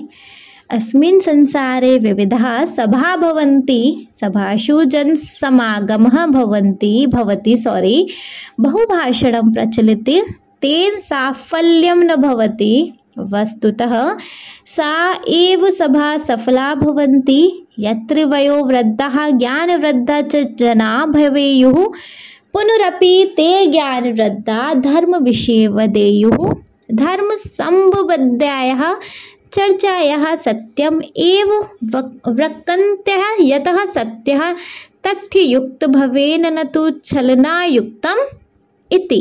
इसका मतलब क्या है, अस्मिन् संसारे विविधा सभा भवन्ति, इस संसार में विविधा अनेक सभा भवन्ति, सभा होती हैं, इस संसार में अनेक सभा होती हैं। सभाषु जन समागम भवति, सभाओं में लोगों का समागम होता है, लोग इकट्ठा होती हैं, है ना। बहुभाषणम प्रचलन्ति, भाषणम मतलब बहुत सी बातें, प्रचलती होती हैं, बहुत सी बातें होती हैं। तेन साफल्य न भवन्ति, लेकिन इससे सफलता नहीं मिलती, तेन इससे साफल्य सफलता न भवति नहीं मिलती। वस्तुतः वास्तव में सा एव सभा सफला भवति, सा मतलब वह ही सभा सफल होती है, यत्र वयो वृद्धा ज्ञानवृद्धा च जना भवेयु, जहाँ वयोवृद्ध और ज्ञानवृद्ध जो आयु में बड़े हों और ज्ञानवृद्ध जो ज्ञान में बड़े लोग हों, वह ही सभा सफल होती है, जहाँ आयु में बड़े वृद्ध हों और ज्ञान में बड़े वृद्ध हों। ठीक है, पुनरपि ते ज्ञान वृद्धा धर्म विषय वदेयु, फिर भी वे ज्ञान वृद्ध धर्म के विषय में बोले।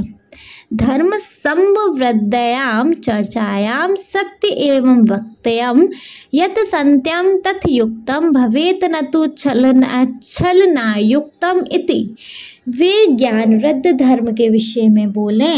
धर्म से संबंधित चर्चा में ही सत्य बोला जाना चाहिए, जो तथ्यों पर आधारित हो, न कि छल से युक्त हो। ठीक है। इस संसार में अनेक सभाएं होती हैं। सभाओं में लोगों का समागम होता है और बहुत सी बातें होती हैं, परंतु इससे सफलता नहीं मिलती। वास्तव में वही ही सभा सफल होती है जहाँ वयोवृद्ध और ज्ञानवृद्ध लोग हों, फिर भी वे ज्ञानवृद्ध धर्म के विषय में बोलें। धर्म में संबंधित चर्चा में सत्य ही बोला जाना चाहिए, जो तथ्यों पर आधारित हो, न कि छल से युक्त हो। ठीक है, चलिए नेक्स्ट वन चेक कर लेंगे। नेक्स्ट है बच्चे हमारा, दुर्जनेन समम संख्यम प्रीति चापि न कार्यते उष्णोदहित चारगारः शीत कृष्णायते करम। दुर्जनेन समम संख्यम प्रीति चापि न कार्यते उष्णोदहित चारगाराम शीत कृष्णा यते करम। इसका पदच्छेद है, दुर्जनेन समम संख्यम प्रीति च अपि न कार्यते उष्ण दहति च अंगार शीत कृष्णायते करम। ठीक है, देखो अन्वय देखेंगे बच्चे हम। दुर्जनेन समम संख्य प्रीति च अपि न कार्यते उष्ण अंगार दहित शीतः च करम कृष्णायते। मतलब दुष्ट व्यक्ति के साथ बराबरी की दोस्ती और प्रेम भी नहीं करना चाहिए, क्योंकि गर्म कोयला हाथ जला देता है और ठंडा होने पर काला कर देता है।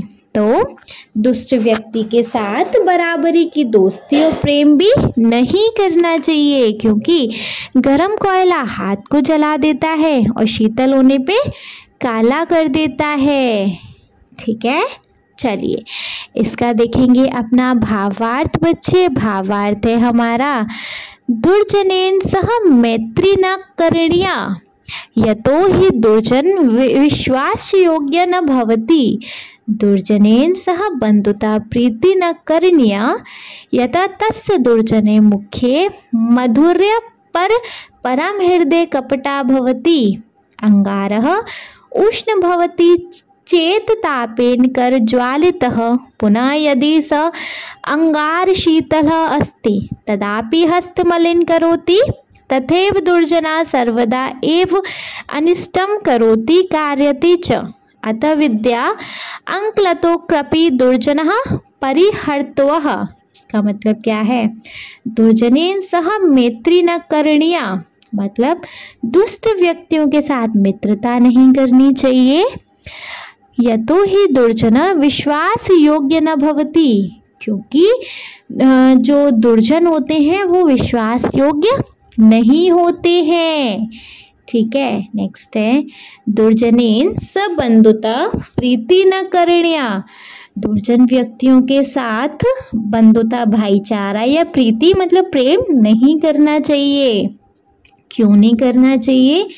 यतः तस्य दुर्जनः मूर्खे मधुर्य परम हृदय कपटा भवति। क्योंकि बच्चे जो दुष्ट व्यक्ति हैं के मुख पे मधुरता होती है, परंतु हृदय में कपट या धोखा होता है। अंगार उष्ण भवति चेत तापेन करम ज्वालयति। अंगार गर्म होकर ताप से हाथ को जला देता है। पुनः यदि स अंगार शीतलस्य अस्ति तदापि हस्तमलिन करोति। और जब वे ठंडा हो, मतलब जब अंगार ठंडा हो तो वह हाथ को मैला कर देता है। तथैव दुर्जनः सर्वदा एव अनिष्ट करोति कार्यति च। उसी प्रकार दुर्जन हमेशा ही अहित करता है और करवाता है। इसलिए अतः इसलिए विद्या अलंकृतोपि दुर्जनस्य परिहर्तवा। इसलिए विद्या से अलंकृत होने पर भी दुर्जन से बचना चाहिए। तो दुर्जन के साथ मित्रता नहीं करनी चाहिए क्योंकि दुर्जन विश्वास योग्य नहीं होता। दुर्जन के साथ बंधुता या प्रीति भी नहीं करनी चाहिए क्योंकि उसके मुख में मधुरता होती है परंतु हृदय पर कपट होता है। अंगार गर्म होकर ताप से हाथ को जला देता है और यदि वह अंगार ठंडा हो तब भी हाथ को मैला कर देता है। उसी प्रकार दुर्जन हमेशा ही अहित करता है और करवाता है।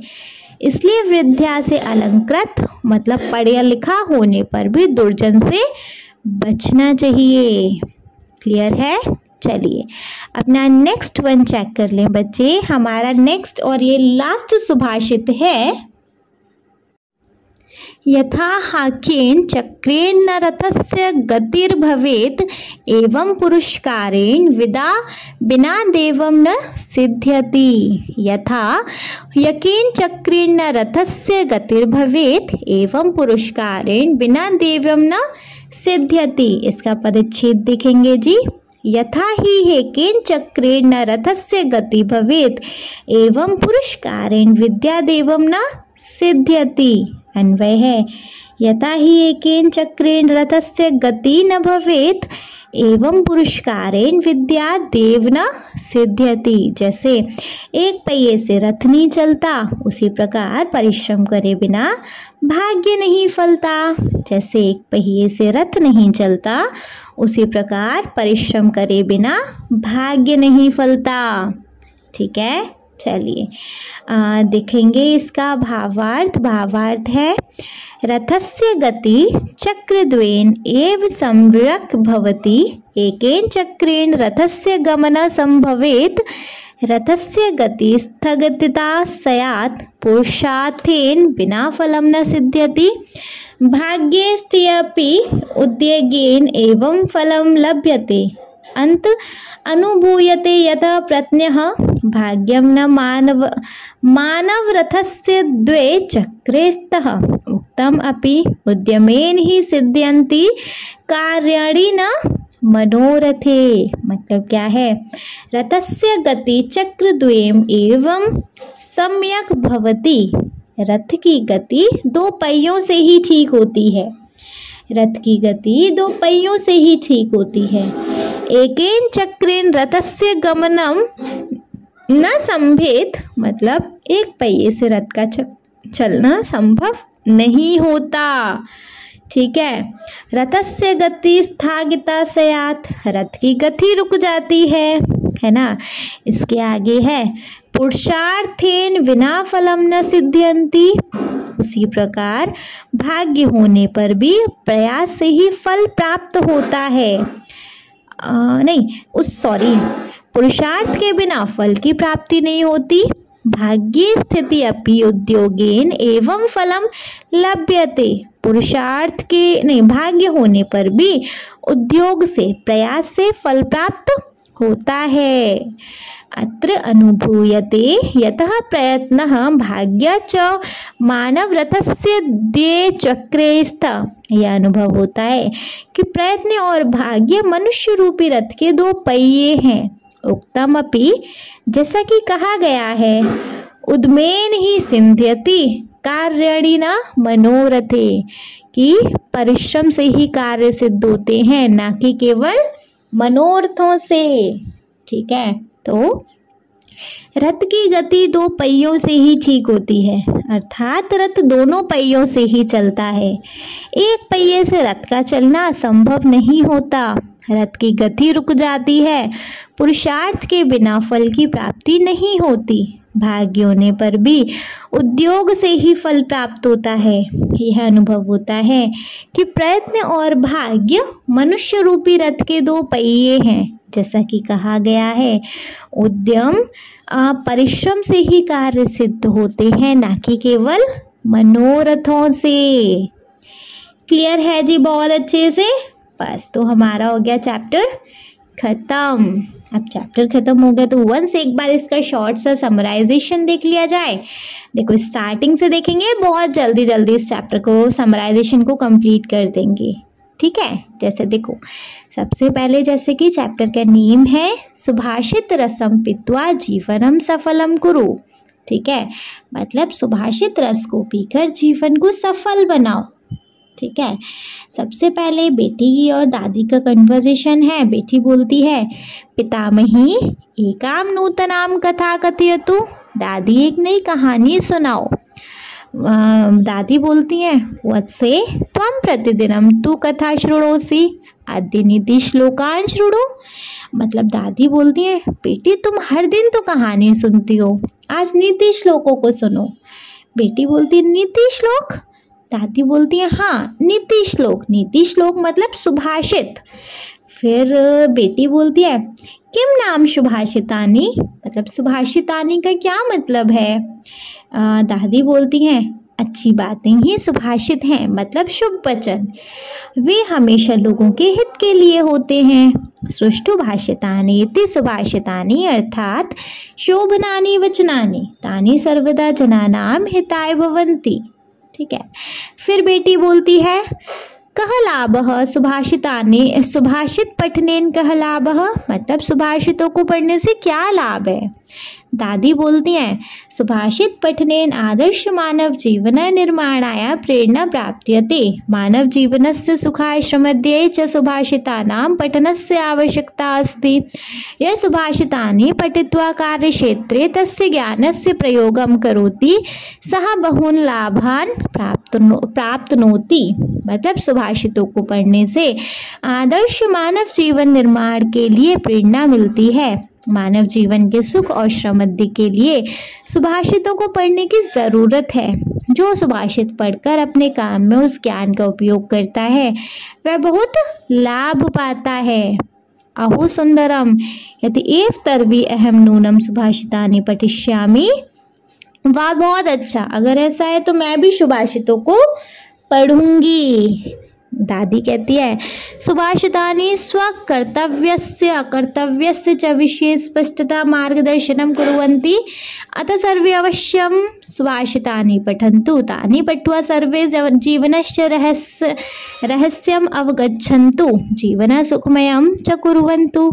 सुभाषित खुद को क्या करना है और क्या नहीं के बारे में अच्छी तरह से रास्ता दिखाता है, इसलिए सभी को जरूर सुभाषितों को पढ़ना ही है। उनको पढ़कर सबको जीवन के रहस्यों को जानो और जीवन को सुखी बनाओ। ठीक है, चलो तो सबसे पहला श्लोक फिर हमारे पास आ जाता है। देखो, गायन्ति देवा किल गीतकानि धनास्तु ते भारत भूमि भागे स्वर्गापवर्गा स्मद्मार्गभूते भवन्ति भूय पुरुषा सुरत्वात्। इसका पदच्छेद नहीं पढ़ेंगे, अन्वय पढ़ें जस्ट। भारत भूमि भागे भवन्ति ते धन्या इति देवा गीतकानि गायन्ति किल स्वर्गापवर्गा स्पदमार्गभूते तु सुरत्वात् भूयः पुरुषा भवन्ति। मतलब जिन्होंने भारत भूमि अर्थात भारतवर्ष में जन्म लिया है वे मनुष्य धन्य हैं। निश्चित रूप से ऐसा देवता गीत गाते हैं। स्वर्ग और अपवर्ग की मार्ग स्वरूप भारत की भूमि पर देवता भी अपने देवत्व को त्याग कर मनुष्य होना चाहते हैं। इसका भावार्थ है, ये मानवस्य भारत भूमौ जन्म प्राप्त नुवन्ति ते धन्या इति भारत भूमे गुणगानम देवा कुर्वन्ति। अथा वयं सर्वे भारतीयाः भाग्यशालिनः स्मः। धर्म अर्थ काम मोक्षादि प्राप्त्यै मार्गभूते यस्मिन् भूखण्डे देवः अपि देवत्व विहाय मनुष्य रूपे जन्म ग्रहणार्थम अभिलषन्ति। मतलब जिन मनुष्यों ने भारत की भूमि पर जन्म लिया वे धन्य हैं। ऐसा भारत भूमि का गुणगान देवता लोग करते हैं, इसलिए हम सभी भारतवासी भाग्यशाली हैं। धर्म अर्थ कामना मोक्ष आदि की प्राप्ति का मार्ग इस भूमि में देवता भी अपना देवत्व त्याग कर मनुष्य रूप में जन्म लेने की इच्छा रखते हैं। बच्चे नेक्स्ट सुभाषितम है गुड़ी गुणम वेत्ति न वेत्ति निर्गुणः बलिबलम वेत्ति न वेत्ति निर्बलः पिको वसंतस्य गुणम न वायसः करी च सिंहस्य बलम न मूषकः। इसका पदच्छेद देखेंगे। गुड़ी गुणम वेत्ति न वेत्ति निर्गुणः बलिबलम वेत्ति न वेत्ति निर्बलः पिकम वसंतस्य गुणम न वायसः करी च सिंहस्य बलम न मूषकः। इसका अन्वय देखो।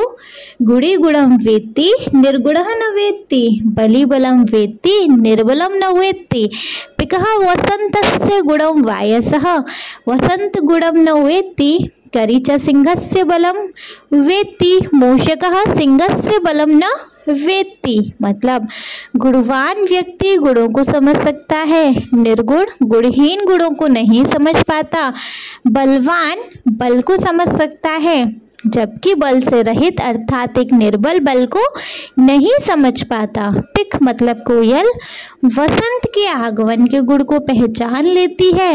वायस मतलब कौआ वसंत के गुण को नहीं पहचान पाता। और करी मतलब हाथी सिंहस्य सिंह के बल को पहचान सकता है, जबकि मूषक मतलब चूहा सिंह के बल को नहीं पहचान सकता। नेक्स्ट है गुणवान जनः अन्येषां सद्गुणान् ज्ञातुं शक्नोति परंतु गुणहीनः जनः अपरेषां सगुणान् अवगन्तुं समर्थः न भवति। बलवान जनः यथा अन्येषां बलं ज्ञातुं शक्नोति तथा बलरहितः जनः अन्येषां बलं ज्ञातुं न शक्नोति। वसंतकाले आगते पिकः वसंतस्य गुणानुरूपं कहूतान् करोति परंतु काकः मधुरं गातुं न शक्नोति। मतलब एक गुणवान व्यक्ति ही दूसरे व्यक्ति के गुणों को समझ सकता है, जबकि एक गुणहीन निर्गुण व्यक्ति दूसरों के गुणों को जानने में समर्थ नहीं होता है। एक बलवान व्यक्ति ही दूसरे बलवान व्यक्ति की शक्ति को समझ सकता है, जबकि बल से रहित अर्थात एक निर्बल व्यक्ति बल को नहीं समझ पाता। बसंत ऋतु आने पर कोयल वसंत के गुणों के अनुरूप कुहू कुहू करती है, जबकि कौआ मधुर गीत नहीं गा सकता है। गजः पशुराजस्य सिंहस्य बलं जानति किंतु मूषकः तस्य बलं ज्ञातुं न पारयति अतः योग्यः एवं महत्वं ज्ञातुं समर्थो भवति न अयोग्यः। मतलब करी गजरात अर्थात हाथी ही जानवरों के राजा सिंह अर्थात शेर के बल को जान सकता है, जबकि मूषक उसके बल को नहीं जान पाता। इसलिए योग्य ही महत्व को जानने में समर्थ होता है, अयोग्य नहीं। नेक्स्ट है भवन्ति नर्मास्तुरः फलोद्यमे नवा अम्बुभि दुर्विलंबिनो घनः अनुद्दतः सत्पुरुषः श्रमद्भिः स्वभाव एवेश परोपकारी णाम। इसका पदच्छेद है भवन्ति नर्मः तरफ फलोद्यमे नवा अम्बुभि दुर्विलंबिनः घना अनुद्वतः सत्पुरुषः श्रमद्भिः स्वभावः एव एषः परोपकारिणाम्। इसमें अन्वय है तरवः फलोद्यमे रमा भवन्ति घना नव अम्बुभिः दुर्विलंबिनी भवति सत्पुरुषः श्रमद्भिः अनुद्दतः परोपकारिणाम एष एव स्वभाव भवति।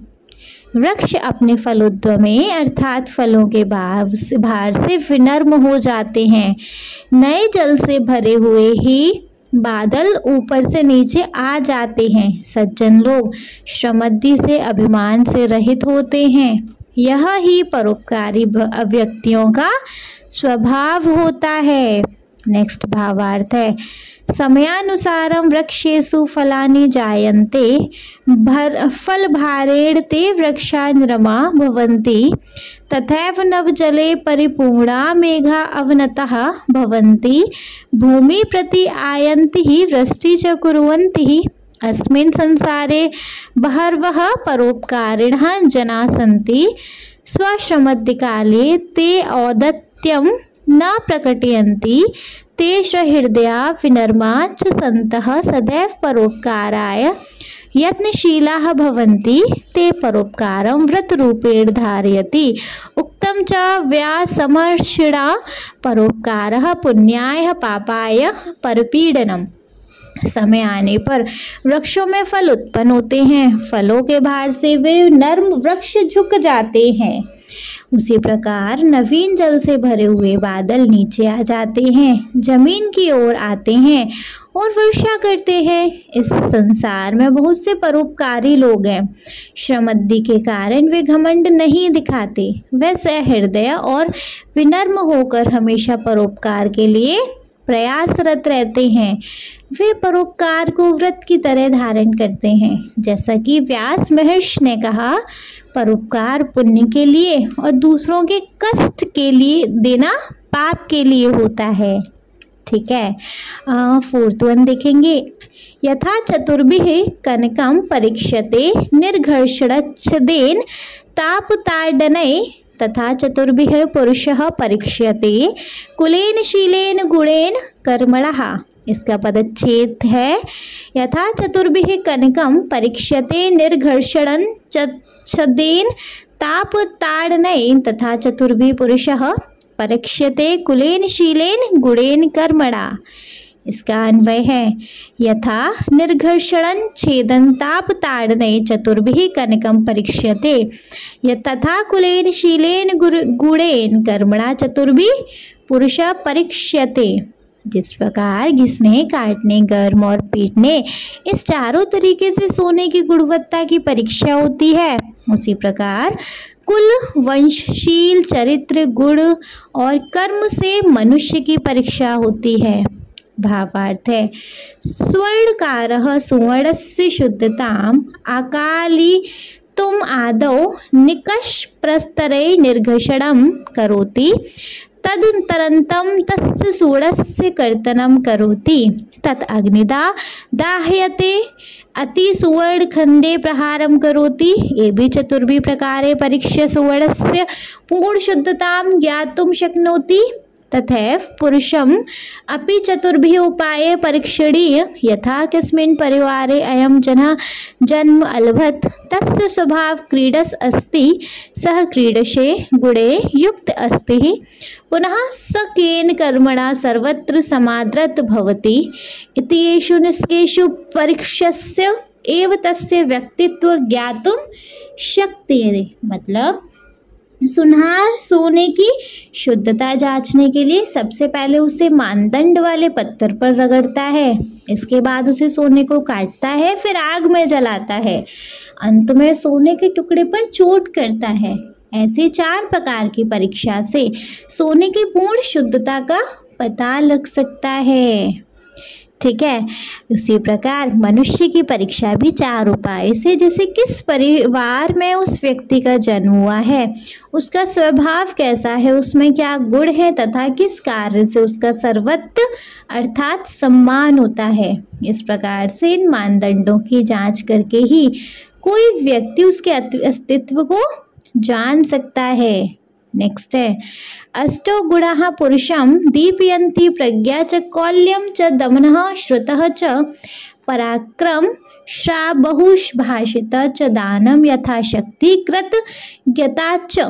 इसका पदच्छेद है, अष्टौ गुणा पुरुषं दीपयन्ति प्रज्ञा च कौल्यं च दमः श्रुतं च पराक्रम च अबहुभाषिता च दानं यथाशक्ति कृतज्ञता च। अन्वय है, प्रज्ञा कौल्यम दमः श्रुत पराक्रम अबुभाषित च यथाशक्ति दानम कृतज्ञता च अष्टौ गुणा पुरुषः दीपयन्ति। बुद्धि, कुलीनता, इंद्रिय निग्रह, शास्त्र ज्ञान, पराक्रम, कम व उचित बोलना, सामर्थ्य अनुसार दान और कृतज्ञता, ये 8 गुण पुरुष की ख्याति, प्रतिष्ठा एवं व्यक्तित्व को उज्ज्वल करते हैं। भावार्थ है, अष्टभि गुणे युक्तः मानवः सर्वदा समाजे सम्मानं प्राप्नोति। विशेष ज्ञानं कुलीनता, संयमः, वेदादीनां शास्त्राणां ज्ञानं, पराक्रमः, अल्पभाषिता, सामर्थ्यानुसारं दानशीलता, कृतज्ञता चेति एते अष्टौ गुणा सन्ति। मानवः उत्तम गुणान् आश्रितः सम्मानितः भवति, अतः उक्तं गुणवान् पूज्यते नरः।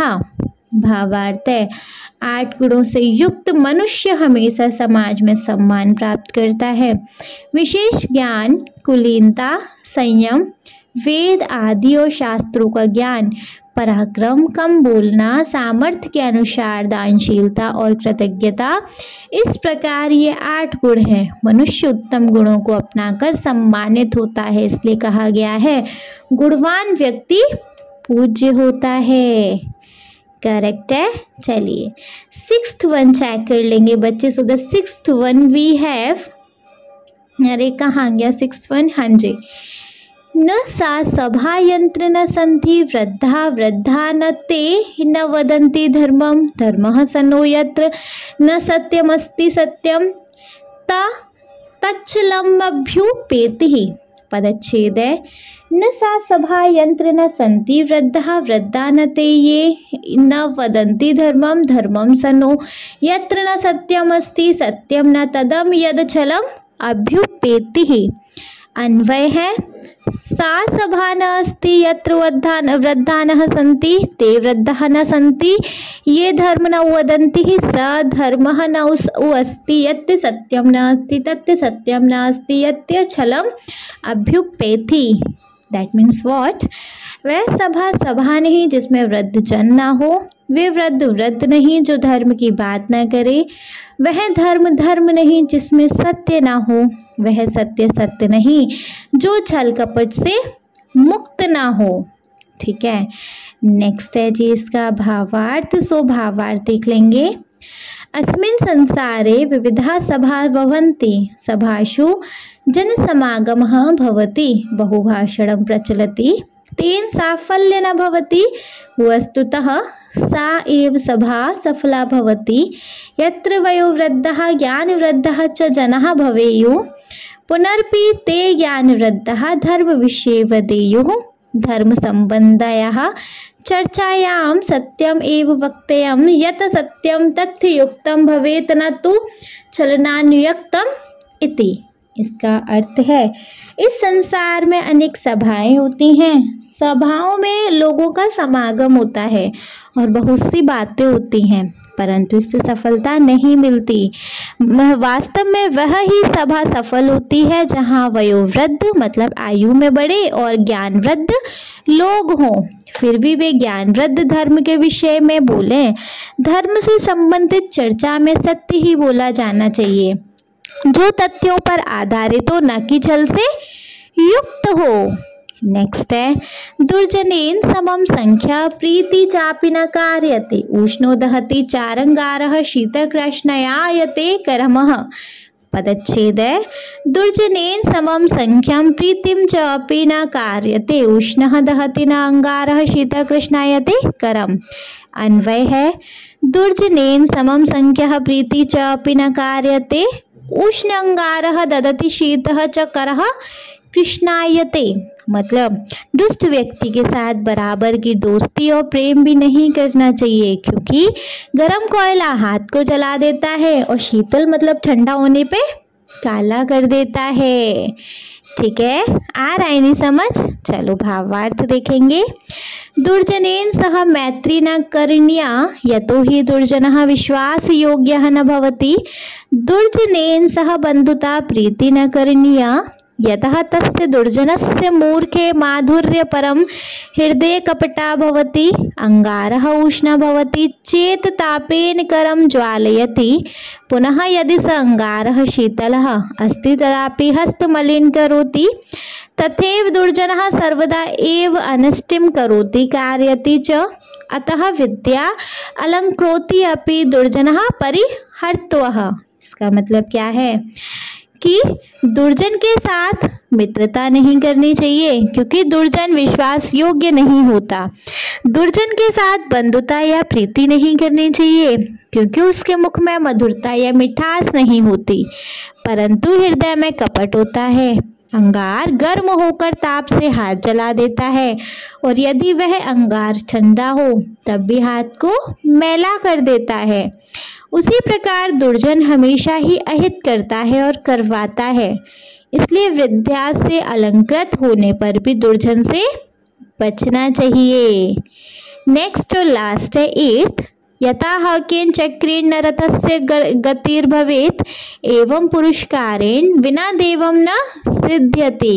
इसका पदच्छेद है यदा हि एकेन चक्रेण न रथस्य गति भवेत् एवं पुरुषकारेण विना देव्यम न सिद्ध्यति। अन्वय है यथा हि एकेन चक्रेण रथस्य गतिः न भवेत् एवं पुरुषकारेण विद्या देवम न सिद्ध्यति। जैसे एक पहिए से रथ नहीं चलता है, उसी प्रकार परिश्रम करे बिना भाग्य नहीं फलता है। भावार्थ देखेंगे। रथस्य गतिः चक्रद्वयेन एवं सम्यक् भवति, एकेन चक्रेण रथस्य गमनं न संभवेत्, रथस्य गति स्थगिता स्यात्, पुरुषार्थेन विना फलं न सिद्ध्यति, भागे स्थित्येत्योद्योगेन एवं फलं लभ्यते। अत्र अनुभूयते यत् प्रत्नः भाग्यं च मानव रथस्य द्वे चक्रे स्तः, उक्तमपि उद्यमेन ही सिद्ध्यन्ति कार्याणि न मनोरथे। इसका मतलब क्या है कि रथ की गति 2 पहियों से ठीक होती है, अर्थात रथ दोनों पहियों से ही चलता है। एक पहिए से रथ का चलना संभव नहीं होता, रथ की गति रुक जाती है, पुरुषार्थ के बिना फल की प्राप्ति नहीं होती, भाग्य होने पर भी उद्योग से ही फल प्राप्त होता है। यह अनुभव होता है कि प्रयत्न और भाग्य मनुष्य रूपी रथ के 2 पहिए हैं। जैसा कि कहा गया है, उद्यम से ही कार्य सिद्ध होते हैं, ना कि मनोरथों से। क्लियर है? आया समझ? आई होप बच्चे बहुत बहुत अच्छे से क्लियर हो गया होगा। देखो, स्टिल अगर कोई डाउट है तो बच्चे आप कमेंट सेक्शन में कमेंट करके पूछ लीजिएगा, और कोई डाउट नहीं है तो बच्चे आप इस वीडियो को, अगर ये वीडियो अच्छे से समझ आ गई हो तो आप इस वीडियो को आप एक लाइक करेंगे, चैनल को सब्सक्राइब तो ज़रूर ही करेंगे, और आपके जिन फ्रेंड्स के लिए ये वीडियो हेल्पफुल होती है उनको इस वीडियो को उठा के शेयर करेंगे। Okay, thank you so much.